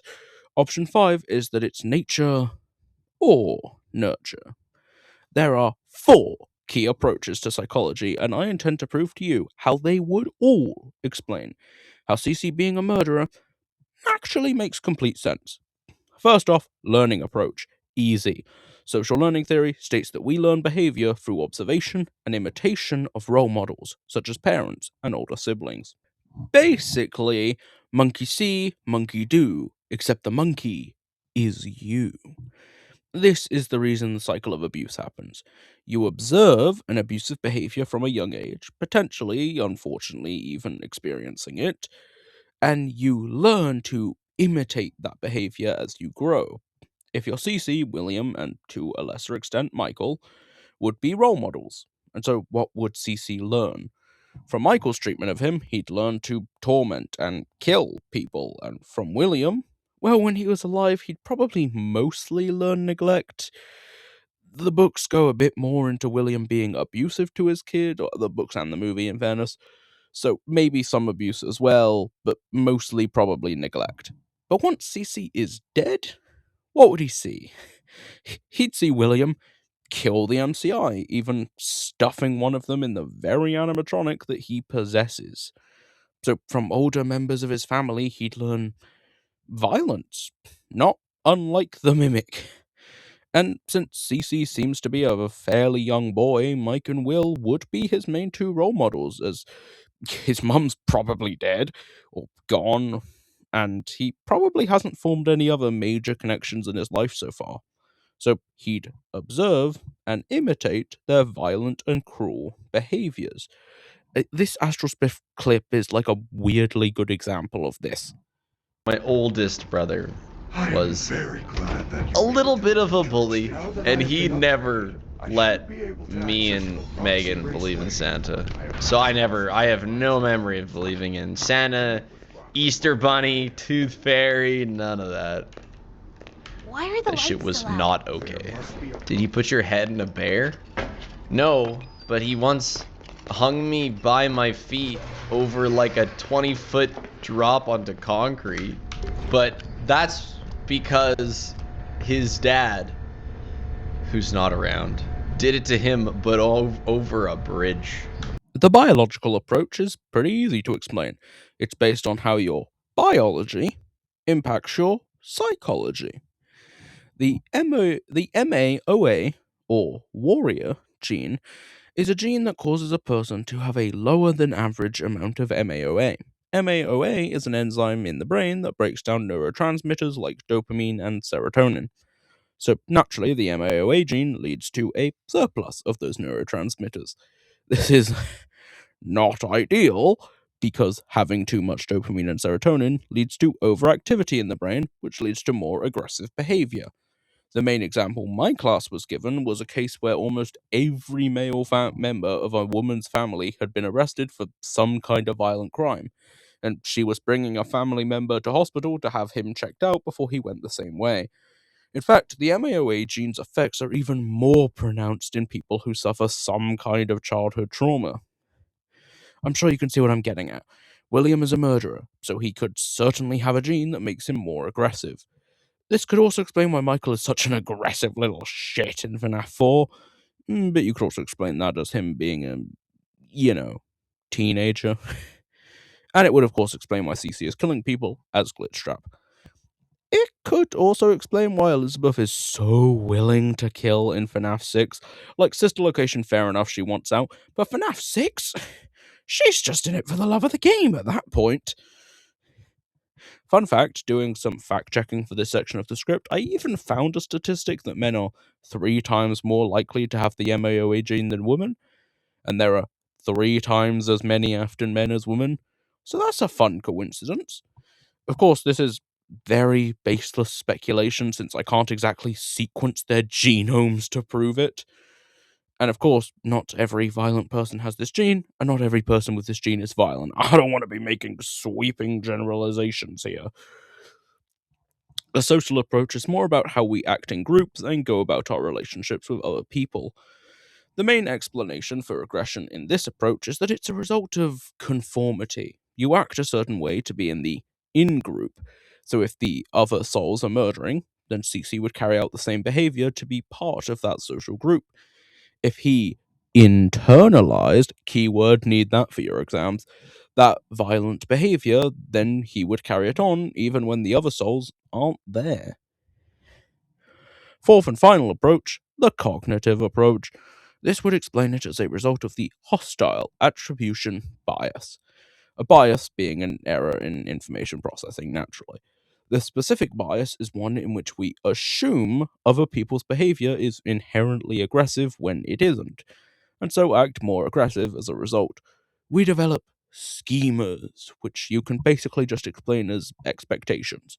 If you eat an apple and it tastes bad, you develop a schema around apples that they taste bad, so you stop eating apples. And that's the very basic concept. When you look at FNAF 4, Cece is a prime target for the hostile attribution bias. His older brother torments him, his dad is a murderer, and all the kids around where he lives are pretty mean to him. A few are more neutral, but most are actively mean to him, and none are exactly kind. It stands to reason that Cece's schema of people in general would just be that they're hostile, rude, and cruel. It's what he experienced, so of course he's going to be more aggressive when encountering other people as he grows up, for lack of a better term. And this explains why he'd be willing to kill people, even children. It's not just teenagers and adults who are mean to him, it's also the other kids his age. From a psychological perspective, CC being Glitchtrap actually makes perfect sense. He sees being aggressive as a necessity in order to protect himself in a world he perceives as always being aggressive. He feels he has to get them before they get him. But that's general psychology. Can we get any more in depth? Yes. Yes, we can. You see, if CC is Glitchtrap, then he would be what's called a copycat killer. And if there's one thing more interesting than murder psychology, it's option 6, copycat killer psychology. Now, obviously, copycat killers can have differing motives and reasons for copying another murderer's crimes. I am only going to refer to the motivations and reasons that came up repeatedly in my research and most align with Crying Child. With that said, a lot of copycat killers have a very simple reason for why they copy a killer's crimes: identification. For whatever reason, the copycat identifies with the murderer, and as such, sees themselves as continuing a legacy or finishing what they started. This identification could be due to similar beliefs, morals, goals, or circumstances, or really anything, as long as the copycat perceives a similarity and can identify with and glorify the murderer in their mind. This goes beyond simple fascination with a certain killer or case, it becomes a kind of obsession. The copycat sees themselves in the murderer and feels validated by the murderer's crimes. The people most likely to develop this kind of obsession are often isolated and feel overlooked and ignored by society. They don't just identify with the murderer's motivations. Murderers and copycat killers actually tend to have very different motivations, even if underlying tendencies are similar. They specifically identify with the way the murderer shocked the world. They were a nobody one day, and the most talked about person the next. Everyone's guessing at their beliefs and motivations. People see them. And that, at their very core, is what a copycat killer craves. They feel invisible, and like the only way they can be heard is if they shock the world in the exact same way, which is why they tend to copy crimes that have already gotten a lot of fame rather than doing a new crime and making their own style. That's the main difference.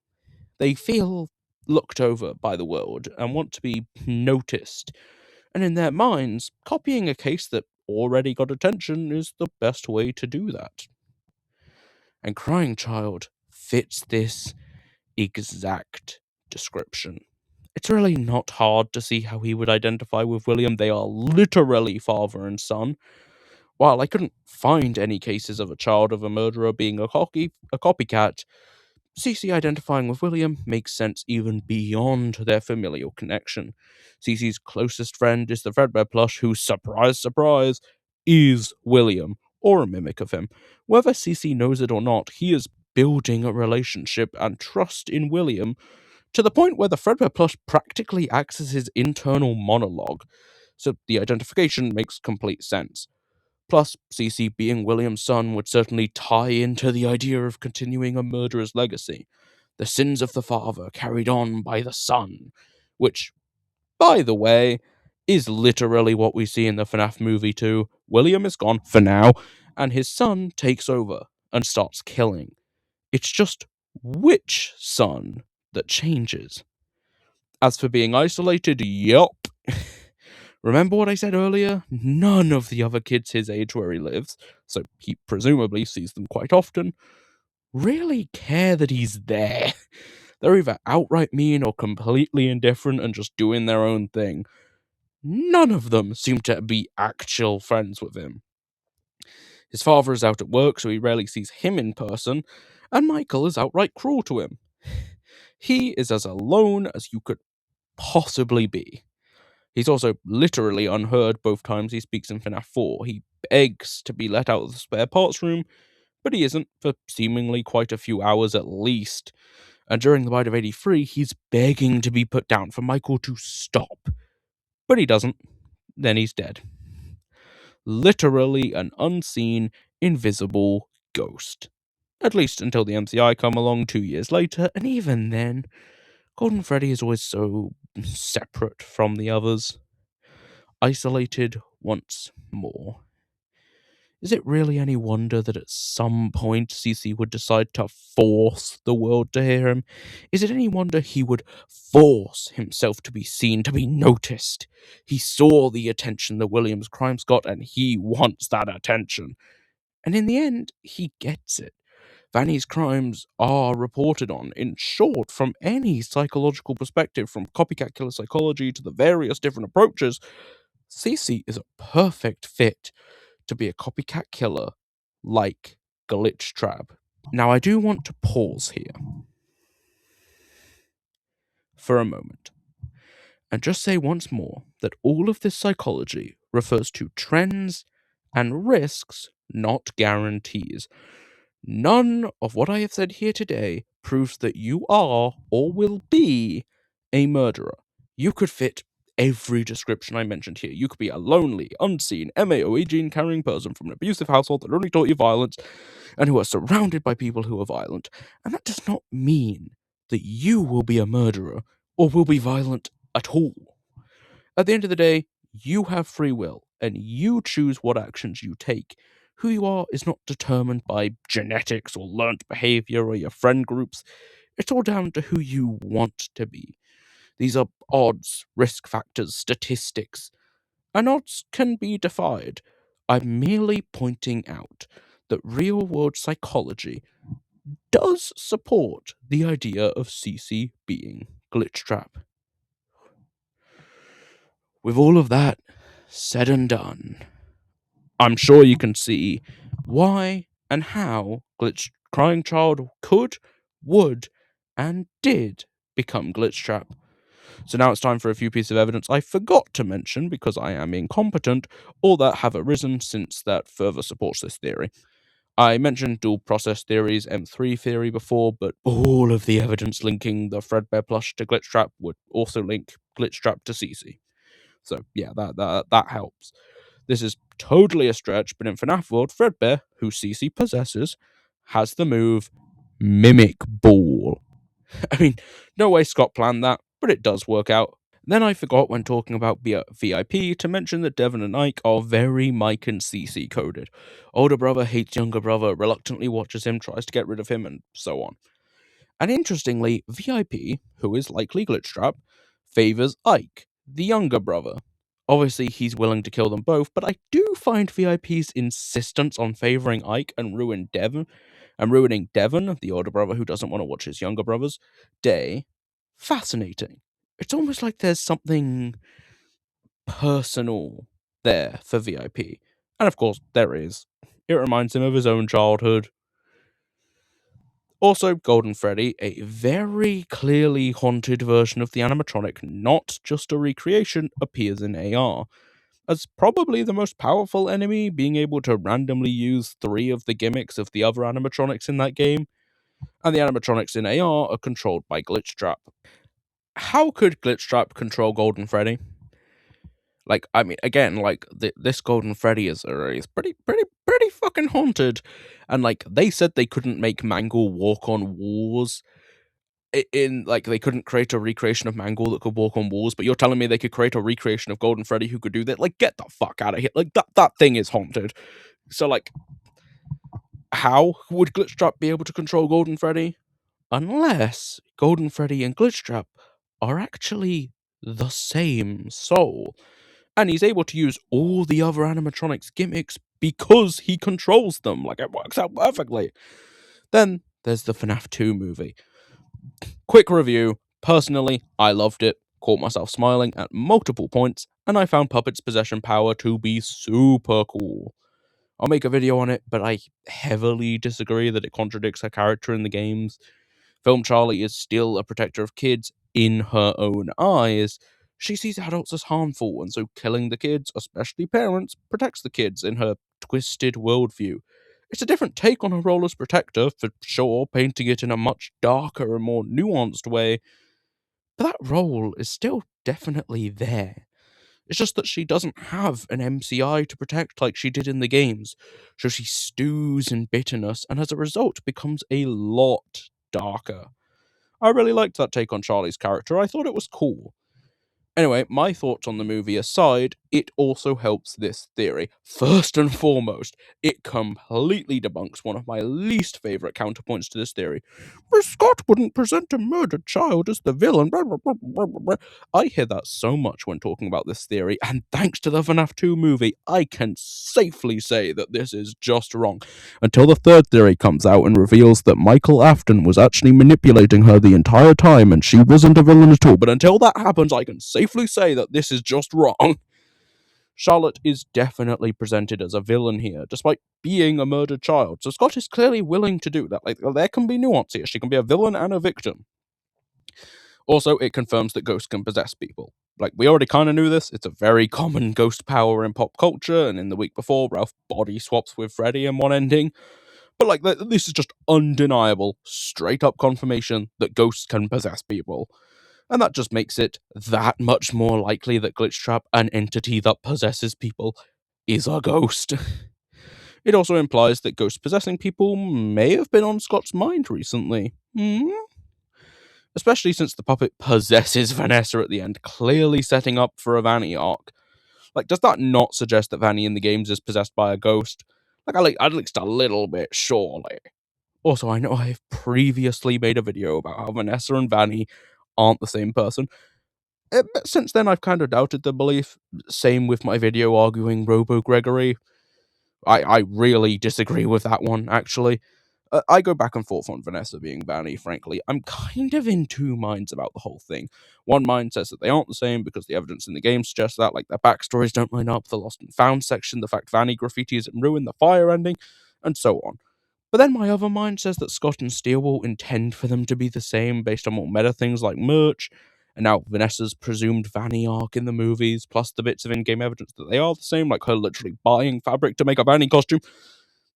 It very contradictory, very difficult. Like, but then Scott said in an interview that like he likes Vanny and was kind of hoping to bring her back, and it's like, well, like, it's okay, you know what I'm saying? Like, again, feels like there's arguments pulling in both directions. Like, I usually try to avoid guessing at what the creator intended because we can't truly know. So it's better to use evidence from the media and not try to guess what someone you never met intended. But it really feels like they intended for them to be the same person. And, like, Security Breach being a mess is why it ended up as, like, such a mess. You know, like, Scott said, hey, make it kind of ambiguous whether they're the same person or not, and Steelwall said, okay, we'll put in something that, like, directly contradicts it. And now they're, like, trying to find a way to work around that, but then, like, also there are things in later games that kind of suggest they're not the same, but, like, you can see, I go back and forth on this, because it's like, I can't... I just can't reach a conclusion right now. Probably the only thing in FNAF at the moment that we have information on and that I just can't get an answer on that I'm happy with. Since the very widely held belief in the fandom is that they're the same, I just go with that to avoid causing myself a headache, and most of my theories work regardless of which is true. In fact, I've actually been doing that with another character this whole video. See if you can guess who it is before I release my Midnight Motorist video, which will come out after I've reached a conclusion on whether or not these characters are truly the same, plus the time it takes to script, record, and edit. I was going to have this section go on for longer, talking about the whole Vanny Help 1 and 2 ending, complaining about, like, my specific gripes with Vanny and Vanessa, like, whether or not they're the same, the evidence for, the evidence against, and, like, why I can't. But my belief on that actually stays the same regardless of who possesses Glitchtrap, so I'll save that for another video. Maybe a prediction on my video on the secret ruin messages, or a prediction for the next game, or, you know, whatever. I'll say what I think the Help 1 and 2 Vanny ending meant in another video Probably the Secret Ruin Messages one. Maybe a prediction if we get a trailer on the next game before I make that video. Finally, I'll just point this out quickly. Glitchtrap and Cece have some weird connections to the puppet. Glitchtrap obviously has the Nightmare On plushies all throughout modern FNAF, plus the whole Charlie door thing in the files, alongside the second movie setting up the whole puppet possesses Vanessa for a Vanny arc thing. There's also the fact that the way the puppet controls the toys seems very reminiscent of Glitchtrap with the Glamrocks, being a separate entity that can control them from afar and controls everything they say and do to the point where the level of control is the same as if the ghost was possessing the animatronic directly. Hell, the Glamrocks even have plushies of the toys in their green rooms. Like, that's pretty weird coincidence when you're also, like, the puppet possesses her for a Vanny arc, and, like, Glitchtrap is Vanny, and, like, but also kind of not Vanny, and, like, you see what I'm saying? Like, it's some weird connections. Cece's connections to the puppet were actually a pretty major theory after FNAF 4. Matt Pat covered it at the time and everything. Yeah, but he basically left it up for debate whether Cece was Golden Freddy or the puppet. Obviously, the tears, the stripes, the pose as he dies, matching the shadow puppet. Save him, and so on. I don't know what these connections mean, necessarily, but the fact that both Cece and Glitchtrap, strangely enough, connect to the puppet is a weird coincidence. Unless Cece and Glitchtrap are the same person, in which case it's just one character who has weird connections to the puppet.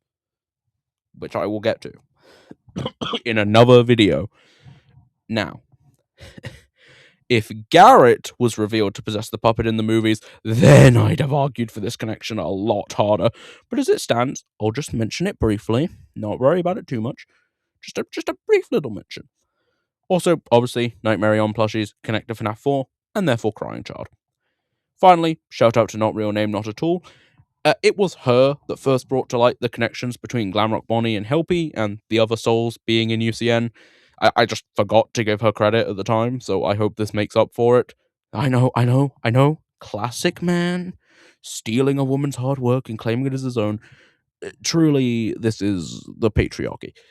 But seriously, watch her stuff. She makes good videos. Her videos tend to be less theory and more characterization and character history based. Like, she does do theory, but, like, that's her focus, is characterization and character history, which is, like, super unique in this fandom. Like, it is a breath of fresh air. And, like, if you want a breath of fresh air, but also something that's still FNAF related, she's a great video for that. And also, she has a really good survival guide series, which are just, like, they're so fun. They give you so much opportunity to just let your imagination run wild. Like, they would be great for, like, basing a fan fiction around, or, like, a fan series, or just thinking about it. Because, like, they're so fun. They have, like, these little dice games at the end where, like, you can make your own little character. It's so fun. I'd strongly recommend starting with that series, because they are some of her best work, hands down. But all her stuff is great, and you should watch it all, because, like, it's really fun. It's really great.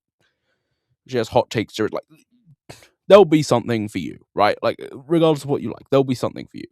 Like, they're theorizing, there's character history, there's characterization focused videos, there's the survival guides that are, like, good for roleplay, and also, like, very cool analysis of, like, different situations in this universe and how things work. There's hot takes videos. Like, there will be something for you. Check out her channel. It's really good. And this is the end of my supposedly quick and little addendum to this theory. He says almost an hour into the recording. I know the concept alone is kind of insane, but you have to admit there's a lot of evidence and very little counter evidence. Will any of the next games prove this theory?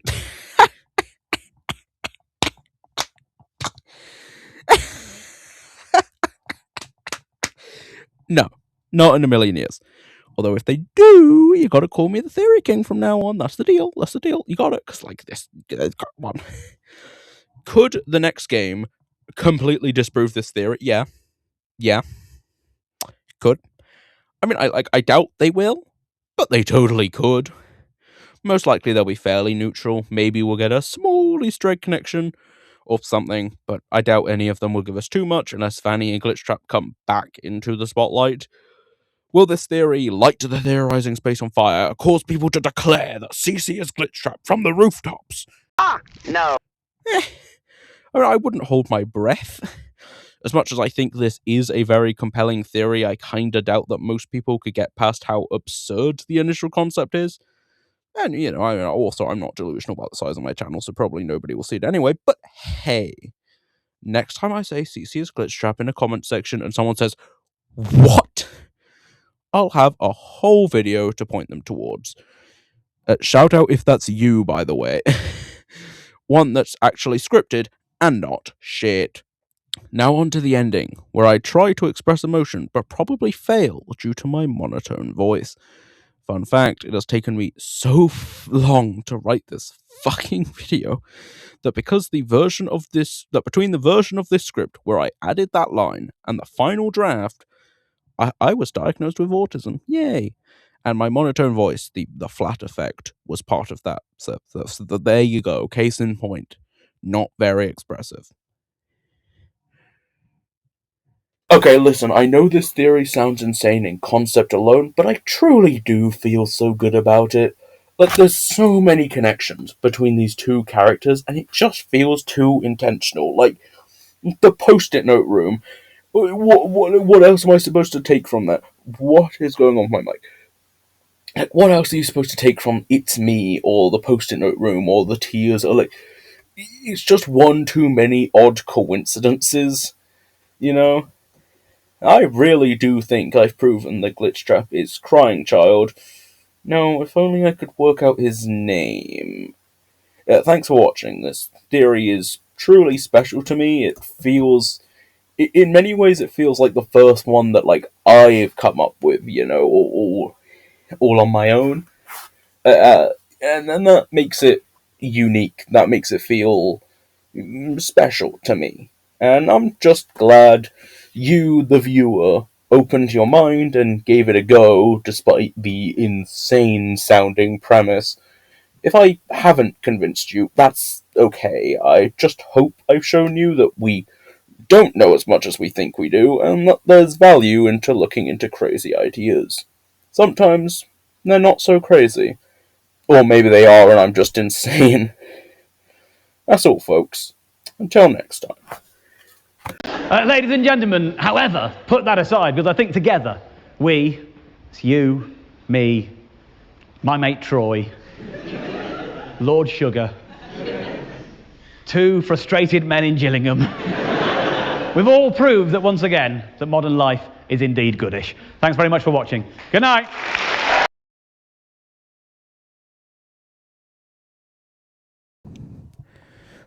I like it. Fucking hell. I like it when YouTubers put space at the end of a video so you can click off before you get an ad. That's really nice, and I really like it when that happens.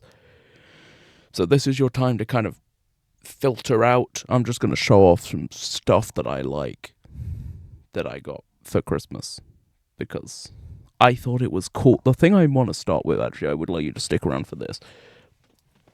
So my parents, for Christmas, got me three, count them, three, sorry,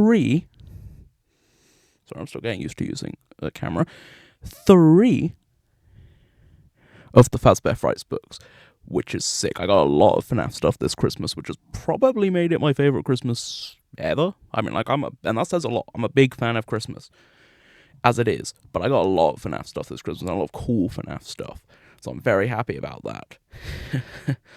My birthday and Christmas are around the same time as well, so it really works out that I turned 18 a few days after I got all of this, which is very nice.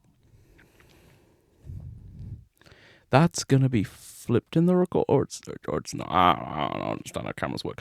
Anyway, my point is, I was looking at the books that I got. Right, I got books.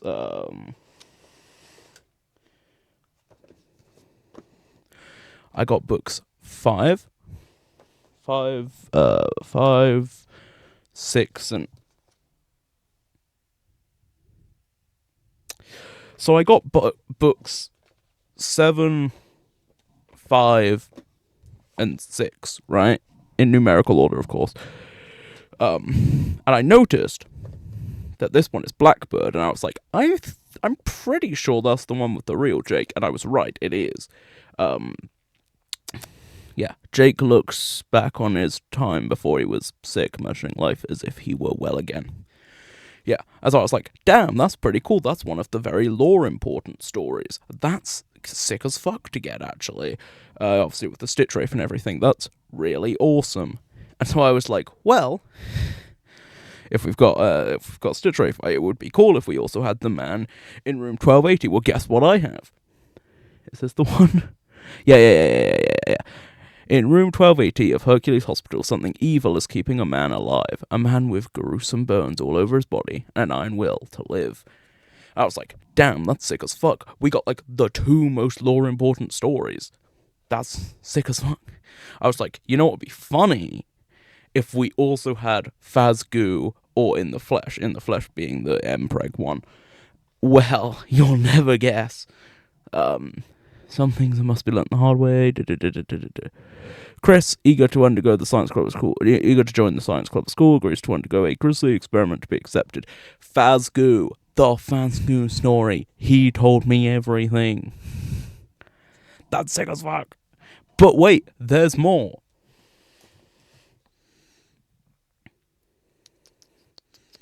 Not that one. Years of frustration. No, that's not the one. Matt redirects the residual anger over his many failed relationships into a video game and ends up birthing the horrible consequence. We got the Mpreg story. Let's fucking go. We got, like, the 2 most lore-important stories and the 2, like, constantly memed on funniest stories in the entire thing. We got Phasgoo, Mpreg, like, the Stitch Wraith story and the William Afton story. I couldn't have asked for a better set of books. Like, out of, like, to get 3 Fazbear Frights books, I couldn't have asked for a better 3. That's excellent. My parents are awesome, and I love them very dearly. Yeah, and then I also got, while we're on the subject of, while we're on the subject of books, hang on a minute. The original novel trilogy, you love to see it, but also the graphic novels, which is just the original novel trilogy again, but with visuals. Awesome. Yeah, I just wanted to show that off, really.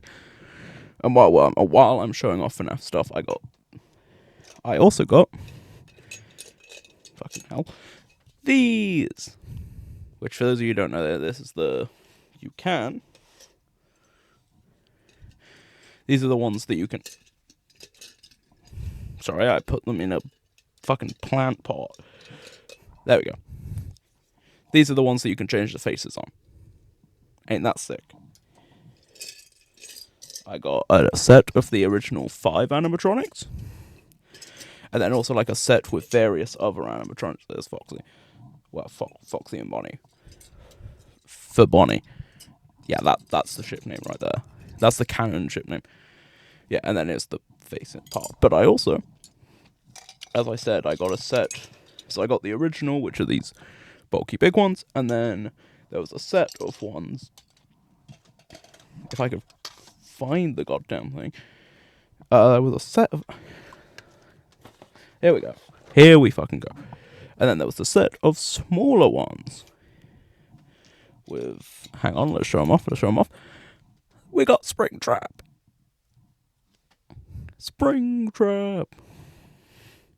I just think that's cool. And then we got some... we got Glamrock Chica. And Glamrock Freddy. I'm showing these off really well, I know. But hey, you should be filtering out. I told you, this is the part at the end of the video where you get to filter out so you don't get an ad. You can't blame me if you're still here watching it. I know it's on you. You should be leaving. Actually, I think I did ask you to stick around for this, but that's my bad, actually. You can go now. I showed you the books, that's all I wanted to show you. I thought it was really cool that I got, like, the 2 most lore-important stories and the 2, like, funniest stories. Because I like when things are funny, so... I was happy to have them, and then, here's Toy Chica. Be normal. Be normal. Be normal. But I did get Toy Chica. It was like a set in like a bag with a set of them. And then the original ones came in like this big box that I might still have, but I can't be asked to look for it at the moment. But also, Phantom Foxy all characters, except like okay, except if you look at Phantom Foxy here, it doesn't look like a foxy. That looks like an alligator. He looks like a fucking alligator. Because like, look, where's where's the original Foxy face? Yeah, this is Foxy. That's what a fox looks like. Well, I'm not used to using a camera. That's what Foxy looks like with the big set, the bigger, bulkier ones. This, and you can also change the faces on these ones. They're a bit easier to take off than the others, actually. But this is just an alligator. That's not Foxy, that's an alligator. Which is cool. Because, like, oh, and with the face off, by the way. Yeah, this is Phantom Foxy. Also, like with most Phantom Foxy merch, he's green, because he looks green in the game. But obviously Phantom Foxy actually isn't green. He's red.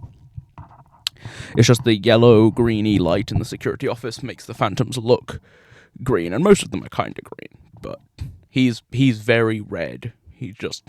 But this happens with all Phantom Foxy merch. Scott doesn't give a shit to correct people about Phantom Foxy. I guess Scott just doesn't care about Phantom Foxy at all. But yeah, alligator mask. I mean, I think it is supposed to be Foxy's face, but it kind of looks like an alligator, which I just thought was funny. Andrew is Phantom Foxy confirmed. I mean, that was really all I wanted to show off. Oh, hang on. I also got FNAF socks, which I thought was cool. Now I can wear my autistic special interest on my body at all times. Oh, and then for Christmas Eve, I got a plush. It talks to me in William Afton's voice as well, and so that's really cool. That's really accurate. It tells me to kill people, which I think is really that's really it's really nice. That's real good commitment to the law.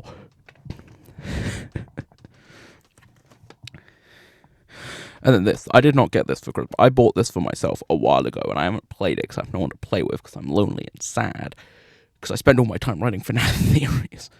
But yeah, this is a game. I've never played it. But it does come with a map of the location. And it also, oh god, I'm going to have to pull these things out now. I put them in here so I could close the box, and I have to take them out like 5 minutes later. It's Foxy. Just want this. Foxy. And then it also has Bonnie, Chica, and Freddy. But you can't remove the faces off these ones, by the way. Just so you know. For your benefit. Bonnie. It's not okay. That was Bonnie. I know. A bit hard to tell past the lack of pixels, but that was Bonnie. And then we have fucking Chica. I know a lot of you want to fork Chica, but please don't touch the chicken. Be normal. And then Freddy.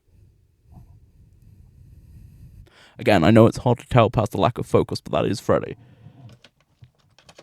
I might do it, but I think it would be cool and fun and justify me buying this if I actually, yeah, but this came with Golden Freddy. The game didn't, but this came with Golden Freddy, which is pretty cool.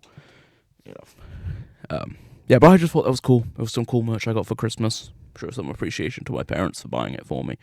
And then the game, I'm considering doing a video where I maybe play that board game with myself, just to see what the game's about. I think it would be fun, and I bought it a while ago, so I might as well, right? Freaker. Yeah, that was everything. That was just. You should be. Oh. This is the iconic loaf plush from hit video, Astral Spiff loaf plush falling over. it still falls over. It is, in fact, still affected by gravity. Case in point. I wanted to put that video somewhere here. I recorded that on my phone. Or tablet, one of the two. Oh, and then a few Christmases ago, quite a while ago now, but a few Christmases ago, I got these. I had more, but my younger siblings can't keep their hands to themselves, so it's broken now. These are the only ones that remained. But there was also the Jeremy Fitzgerald one that I showed earlier, but I had to get that one offline because I couldn't. It was gone. Because my siblings don't keep their hands to themselves. Anyway, that's all I wanted to show. I just thought that was cool. I wanted to show some enthusiasm, but I forgot that I don't do that very well. And also I wanted to use this camera because, this video is it's the first video using this microphone. I know I've put out some April Fool's videos, but they didn't use this microphone because I thought it was kind of funny if they were a bit shit. This microphone and this camera are not new. I've had them since Christmas 2024. So why haven't I made a video of them? Because I get obsessive, right? I have obsessive thoughts, and I get obsessed with ideas. This video, as I said earlier, it's very special to me. It's a very special theory for me, especially. And so it's like, this is the first video I've scripted. It's the first video I've recorded with this microphone. That's why I wanted to make sure this camera was in here. First video with this camera. But the unfortunate side effect of that is, right, I've been very busy with college, which I'm British, so it's college in the UK, which is not as intensive as it is in America. American college is more close to university here, but it is roughly like in between America, and my understanding is it's roughly kind of an in between of American high school and college, American college. Whereas then we have like college between university, which is our equivalent of American college, and then we have secondary school, but we start school earlier, so we finish earlier, and that's where kind of the college that we have, the UK college, comes in. But still, I've had coursework, I've been busy. But on top of that, right, like this is a long video, but like most of the time I would get the script done, and then I would go over the script a few times, but that would just be like weeks, months between each iteration of the script, because I just like motivation comes and goes. And the problem with motivation is that it's not like a one-size-fits-all. You have to be motivated to do a specific thing. And the problem when you're obsessive is that, it's also the first video of the new OC, the new, visual aid, so you don't have to look at this all the time. You can instead look at something a bit more attractive, frankly. And then I wanted to do a bit of VTubing, because it is a VTuber model. I used a VTubing model maker to make it, so I figured it would be funny to kind of stuff a bit of VTuber, but I couldn't figure out how to get it to work, and I can't be asked, frankly. This video was taking long enough, I didn't want to add more time to it, and I wanted to show off that stuff, and I wanted to use this camera anyway. And having them both also would have just been a little awkward. So, yeah. Yeah, it's been a very long time. Right, like, I think you can hear it a few times in this video. Well, like, because I recorded the entire initial script, and then months later recorded the addendum once I'd written the addendum and all that. And I only edited it once I'd recorded the addendum. So, like, 2 weeks ago I recorded the addendum, and then, like, a week and a half ago I began editing, and it's basically, like, outside of Easter, because it's the Easter holiday, so Easter, did Easter egg hunt, Easter festivities. Outside of that, it's just been eating and sleeping, and occasionally going to the toilet, as we do.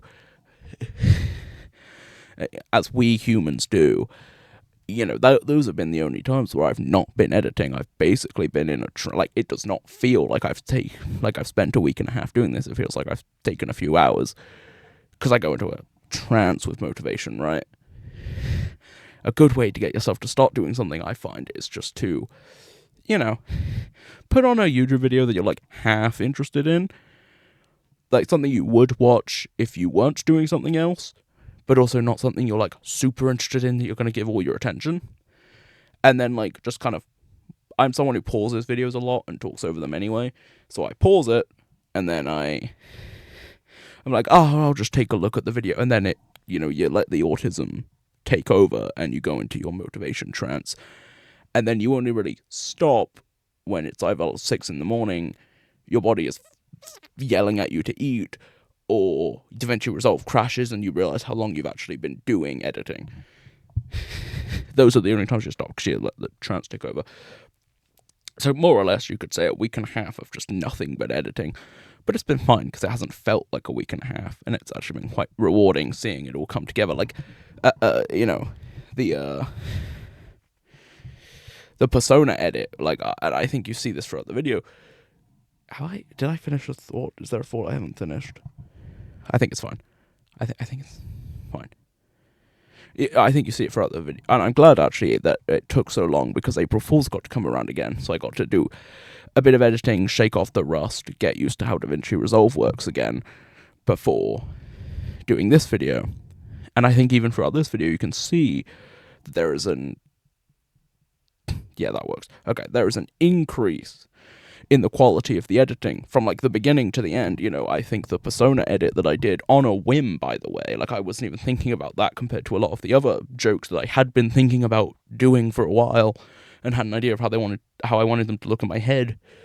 You know, I think that's one of the, I mean, I would say straight up the best edit in the whole video, because by that point as I've done this, not only have I re-familiarized myself more, shaken off more of the rust, but also like realized stuff that I haven't done previously, because I put more time, put more effort into it, was willing to do it over days rather than all in one session. I was willing to stop and go eat and stop and sleep, and I think that's been a valuable lesson that I will take forward into the other videos that I can make now that this is done, because I've had so many ideas. Like, so many ideas. You know, it's like there's like I've got the editing done at this point, by the way. Like this is the final thing. I'm going to slap this on the end and then render it, and that might take a while. DaVinci Resolve is not the fastest renderer, but once it's rendered out into the world. But until then, right, I'm doing this. I've had so many, like there's so many things. Like gaming, I've done. I've wanted to record so many games for so long. Like I've had a hankering to play a platformer for a long time, and I've wanted to kind of record myself playing Hollow Knight. I think that would be fun. Silksong. I've also wanted to do like going back to the classic like Mario games, Sonic game, Pokemon. I wanted to do a Nuzlocke. I just haven't been able to do that, because again, that would require, I'm not going to do it without using the better microphone and better camera that I have access to, but I wanted this video to be the one that uses them. And so the obsession kind of gets in the way, and you can't do things. And I've had so many theory ideas that I have been motivated to make, and that I've wanted to make, and then I just haven't, because I've been so obsessed with like, no, this has to be the one. This has to be the one that uses them first. Which is why there's been nothing going on my channel except the April Fool's videos, because of that. And this video has been a boon and a bane in that regard, right? Like, it's something I'm very passionate about, it's a theory I'm very attached to, and I think it marks such an improvement over everything else that I've ever made, just on the basis that it's scripted, let alone the editing being better, the better microphone. But it's also been a bit of, like, it's been a block. I haven't been able to do anything else, but that also means I have a backlog of ideas. So I'm not going to be short of ideas for content at all, and I'm going to be able to really start firing them out at this point, right? I'm excited for that. Also, I'm done with all my coursework for college, so I'm just going to be a bit less busy. Or a revision for exams, but, you know. And then, you know, a few months down the road, I'll be done with college, and I'll be even more, locked into this as I go on my gap year. You know, and that's great. I'm very excited for this to be done. For the brain space that's been taking up, and for all of the ideas that I haven't been able to do. Like, I've wanted to do what ifs, rewrites, kind of like how I do. Like, I have an idea of how I do Help Wanted 3, and I wrote at least like some of the gameplay. Some of the gameplay they haven't used from the original games that they would put into VR. You know, I have an idea for that, and I think that would be a super fun, cool video, and I just, you know, so many theories, and not just on FNAF either, on like, you know, I mean, I think I've solved Poppy Playtime Chapter 6, and possibly the sequel game, so that's something, you know, but you get it, right? Like, there's a lot that I have stored up here that I haven't been able to do. I haven't even been able to begin scripting, because like, this has to be the first one, I have to get this done before I do anything else. And like, it's nice to, like, with this done, there's not going to be anything like that, and I can just do anything that comes into my mind and anything that I think is going to be fun, you know. There's still some blockages. I mean, as I said earlier, right, I have 5 younger siblings. They don't always go to bed at a reasonable time, and so, you know, even staying up till 2, sometimes it's not a guarantee that I'm even able to record. So that's like the one limiter that I have, and that I'm just gonna have to deal with. But I think even then I've learned some lessons making this video in that regard, where it's like, there was a point when making this video where I went to go record the addendum, which is basically everything. Basically, when I say, hi, this is a quick little addendum, everything past that is the second part. And I recorded the initial script in one setting, and I recorded the addendum in one setting, and I think you can hear my voice giving out, and that's why you can hear me, like, breathing heavily and, you know, drinking water, and I think you can hear my voice struggling at a few points. I tried to cut out any times where that got really egregious, the drinking and breathing especially, because I know people don't like hearing that, but I couldn't cut them all out, and I did my best. But yeah. But there was a time where I went to go record the addendum, like, 3 weeks ago. Like, a week before I started to record this, right? That I went to go record the addendum. And a week before I actually recorded the addendum, right? And I wasn't able to do it because my brother came in the room right as I started, and that was it. And I should have started editing the initial video, but I didn't, right? I was like, oh, well, I guess that's everything ruined and I can't do it. And I think that's an important lesson, because what that teaches me, I'm not planning on making any addendums that double the length of the fucking audio I have to record. Like, I'm not planning on doing that ideally, but it's still a lesson that I can take forward of, like, okay, you're not always going to be able to record audio, but you can be scripting a video, right? You can script multiple videos simultaneously. If you're waiting to record something, you can script something else. If you're, you know, you can edit something, but if the time comes where you can record, you should also record, and I'm excited for that, you know. And again, now that I'm not, like, laser focused on this video has to be the one to do all this shit first. I also had a new background because I couldn't find the old one. And so I just grabbed another image of space that I liked, you know. Now that I'm not limited by this video, oh, fuck, this is where I should have had the microphone the whole time, isn't it? Well, fuck. You know, now that I'm not limited by this video having to be the one that does everything, it's like, this has to be the first. Now that I'm not limited by that, I can record multiple things simultaneously, script multiple things simultaneously, and I have such a backlog of ideas that I can make happen. Like, as I said, what ifs, rewrites, how I'd do's, theories on other franchises, and gaming. As I said, you know, I have many ideas for that, and I'm very excited. And I think gaming is going to be very pivotal, because, as I said, I can't record consistently, necessarily, audio. But if I can have a few hours raw footage, and I cut that down into smaller sections that get put out in between, I think gaming will serve as a good, like, it serves as something to tide you over until the next theory, which I think is, I'm early enough in my channel to the point where I can do that, right, which is nice. And that's just what I wanted to say. By this point, you should have filtered out. This has gone on way longer. This was supposed to be like 10 minutes. It's almost half an hour. Fuck.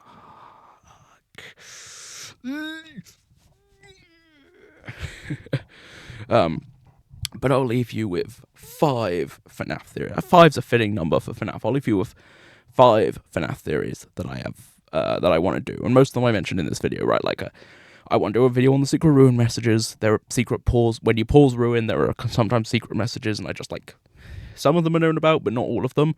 No one's ever, like, fully dissected them. So I went out of my way, and I played ruin again a while ago now. And I like, paused constantly and photographed every time that there was a message. And I went to go do Glamrock Bonnie while I was also doing that, and that was fun. It was very, very fun to do, especially the Monty section. I really liked the moment you don't have to deal with Mexus, the Monty section becomes so fun. You're just, like, platforming around. I was having a gay old time. It's great. You know, and then you have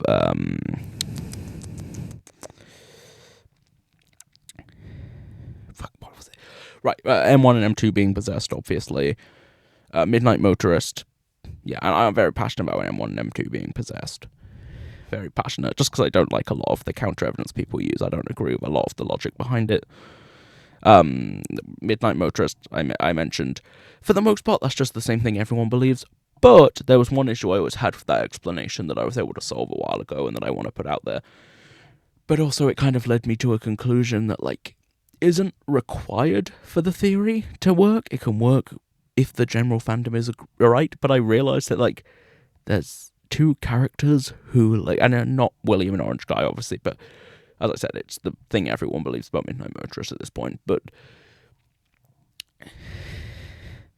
there are two characters who the fandom have pretty much agreed are the same. And I've been looking, and I don't want to be right, but I don't actually think there's that much evidence proving that they're the same.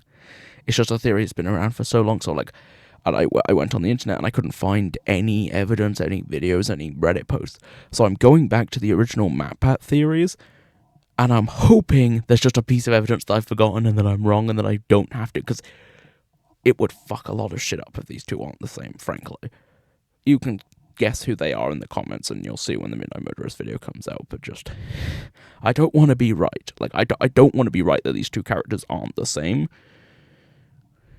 I don't like it.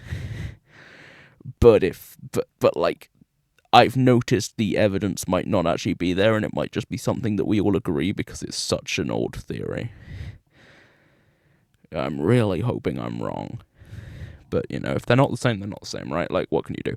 And I mean, you can't prove two characters aren't the same, but you can say there's a lack of evidence, and that's kind of what the issue is that I'm running into. I'm just hoping there's a piece of evidence I've forgotten, because it would mess so much up. But for this video, I actually like that it was the same, because it doesn't really matter. Midnight Motorist. Oh, FNAF World. Yeah. When I initially, and I should probably rescript those videos, and you know, I might go back and rescript all my old videos that were left unscripted if I think they're worth it. But yeah, when I talked about the original games, I did videos where I tried to establish the lore of every game, and they weren't scripted, so they probably weren't that good. Plus, they were the first ones I ever made, so they probably weren't that good. Although there was and again, I recorded all the audio for them in one session. I don't know how I talked for 3 hours. Probably not very well. But, yeah, anyway. But I never talked about FNAF World. I didn't include FNAF World in that initial going through all the game of their lore. So, I kind of want to go do that. Yeah, I want to go back and I want to do that. And establish FNAF World specifically because I beat the rainbow.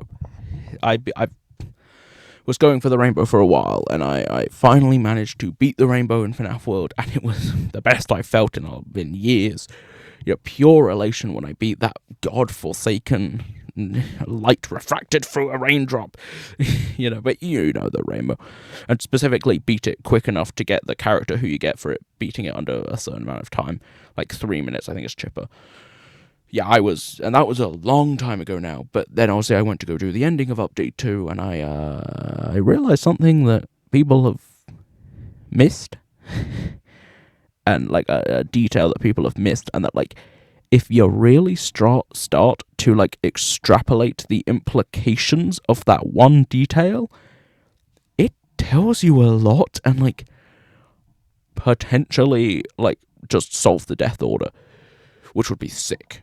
Right, like, that would be awesome. So, I'm excited. And then just a few other things with FNAF World that I want to talk about.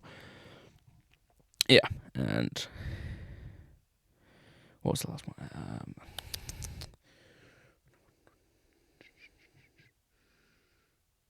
I'm doing this off the cuff in case you can't tell, because I just wanted to show a few things off and give you time to click off, which you're not doing, evidently.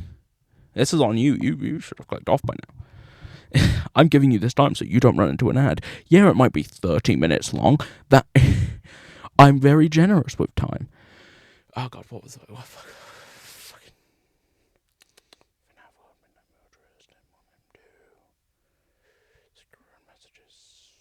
Oh, right, yeah, okay. The Phantoms and the Shadows, I'll cover them in the same video. Because I think they're similar, not quite the same, but close enough. So yeah, I'll cover them in a video. The shadows have a lot to talk about. The phantoms I really don't think have that much to talk about, aren't really that worth talking about. But they have some stuff. Yeah, that's worth talking about. I think, just what the phantoms are. Like, I don't think it's that long a discussion, which is why I'm just kind of slapping it on the end of a video about the shadows, basically. But I'm excited to talk about that. Because no one really ever pays the phantoms any attention. I think that's sad, but, let's talk about what they are, right? And what the shadows are, especially. People talk about the shadows a lot, though. But I think my idea of what the shadows are is quite unique. And that's the 5 FNAF theories. Except secret 6th FNAF theory. I think there's a secret 6th MCI victim. I'll just say it. I mean, that video has existed for a while, right? That theory. That there's a secret 6th MCI victim.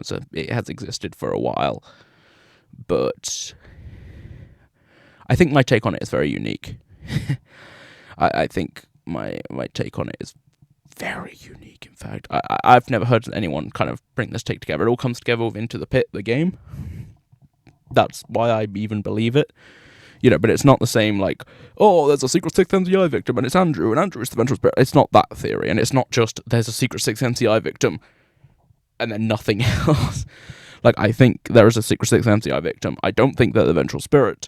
I think the vengeful spirit is just the Golden Freddy soul.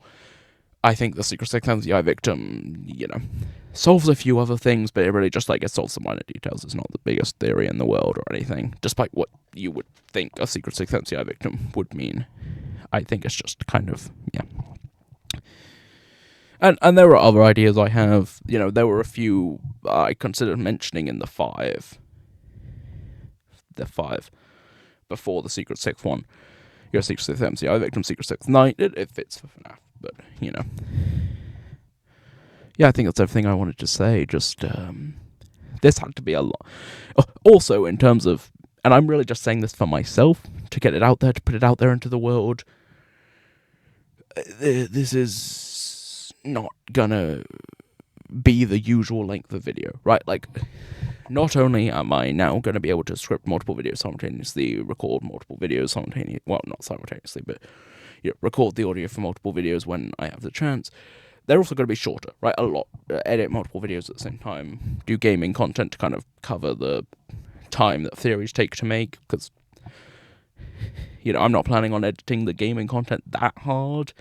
It's really just you record the raw footage, you cut it down, and then you release the small segments, and that's not to claim that editing gaming content is not difficult, but I think it is decidedly less difficult than editing, and maybe I'll be wrong, but editing, this kind of style of content. 35 minutes, God. This was supposed to be quick. I'm really bad at estimating time, man. And anyway, I'll throw on a title saying what this is so people can click off before. Anyway. But yeah, they're not going to be this long, so I'm going to be able to make theories faster. This video just required a lot of build-up, right? Because, it's an insane premise, right? It is an insane premise. As much as I think it is correct, just because it's correct doesn't mean it's not insane, right? So, I think there had to be a lot of, setup. An hour's worth of setup. To say, we need to agree that that Glitchtrap, that ghosts are still present in modern FNAF, still active, still important. We have to agree on that, because I'm saying Glitchtrap is a ghost, so we have to agree on that. Then we have to agree that Glitchtrap is a ghost, because again, I'm saying he's possessed by a ghost. Then we have to say that it's not any one of the obvious candidates, so we have to say it's not M1, because it's not M2, because it could be William. There is a lot of evidence, a lot of links. No real, direct counter-evidence, except, narratively, it's he should be an UCN, his story kind of should be over. But there are ways you can work around that, so there's not really any direct evidence that it's not William, and there are a lot of connections to him. And you could argue that, oh, well, if you can't prove it's not him, you shouldn't mention it, it makes your theory less compelling, but I think it's still important. One, just to show that you're not trying to hide away from a more obvious solution just to make your theory work, I think is important. But two, I think it's important because you can kind of put the evidence for William, and you can put the evidence for Crying Child, right? Once you've established it's not M1, it's not M2. It might be William, but that'd be kind of narratively unsatisfying. He should be in UCN, his story should be over. So let's say, for the sake of argument, that it's not William. Who else could it be? And once you've eliminated all the obvious suspects, then people are a bit more willing to listen to, you know, what you're proposing, right? The Crying Child is Glitchtrap. And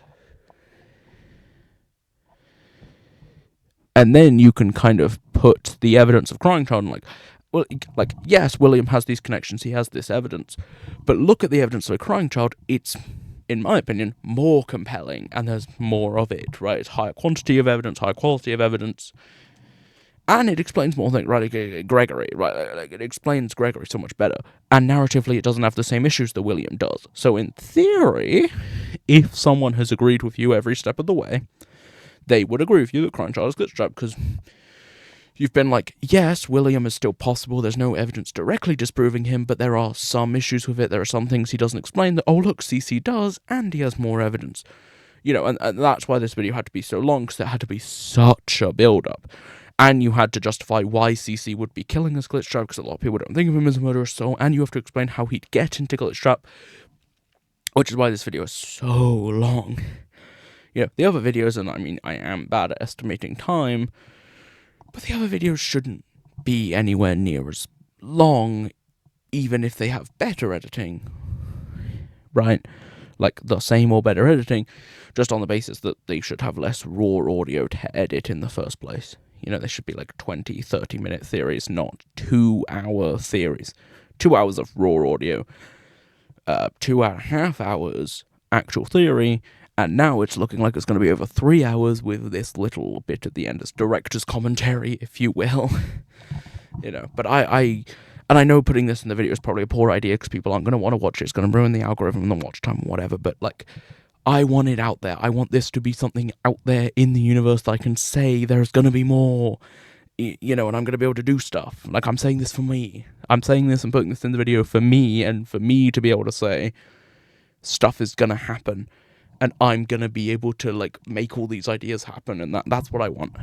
You know, I want to write these what-ifs, and I want to write the rewrites, and I want to do the how I do's and the gaming and the theories on other franchises, but also on this franchise, and, you know, this theory is very special to me, as I said. So this feels like the theory to do this on, and I wanted to use this camera, because, again, obsessive thoughts, which now that I'm through, I can, you know, when the motivation to write a Midnight Motorist video comes to me, I can do it.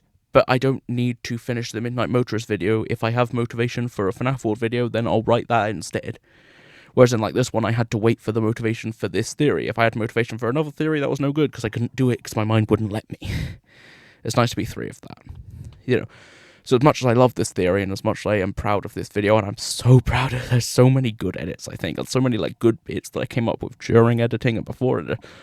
I'm very proud. I think this is a very well put together theory. You know, not to Obama medal meme myself, but I am very proud of that. I think this is the best thing I've ever created by far, and I'm very proud of that. Anyway, this was... listen, if you haven't clicked off by now, that's kind of... well, it's kind of my fault, because I've given you something to be watching that you may have... okay. Well, listen. As I said, I like it when YouTubers give a bit of time at the end for you to click off, so... bye-bye now. Bye-bye. Bye-bye now. Bye-bye. Bye-bye now. Bye-bye. Goodbye now. Goodbye.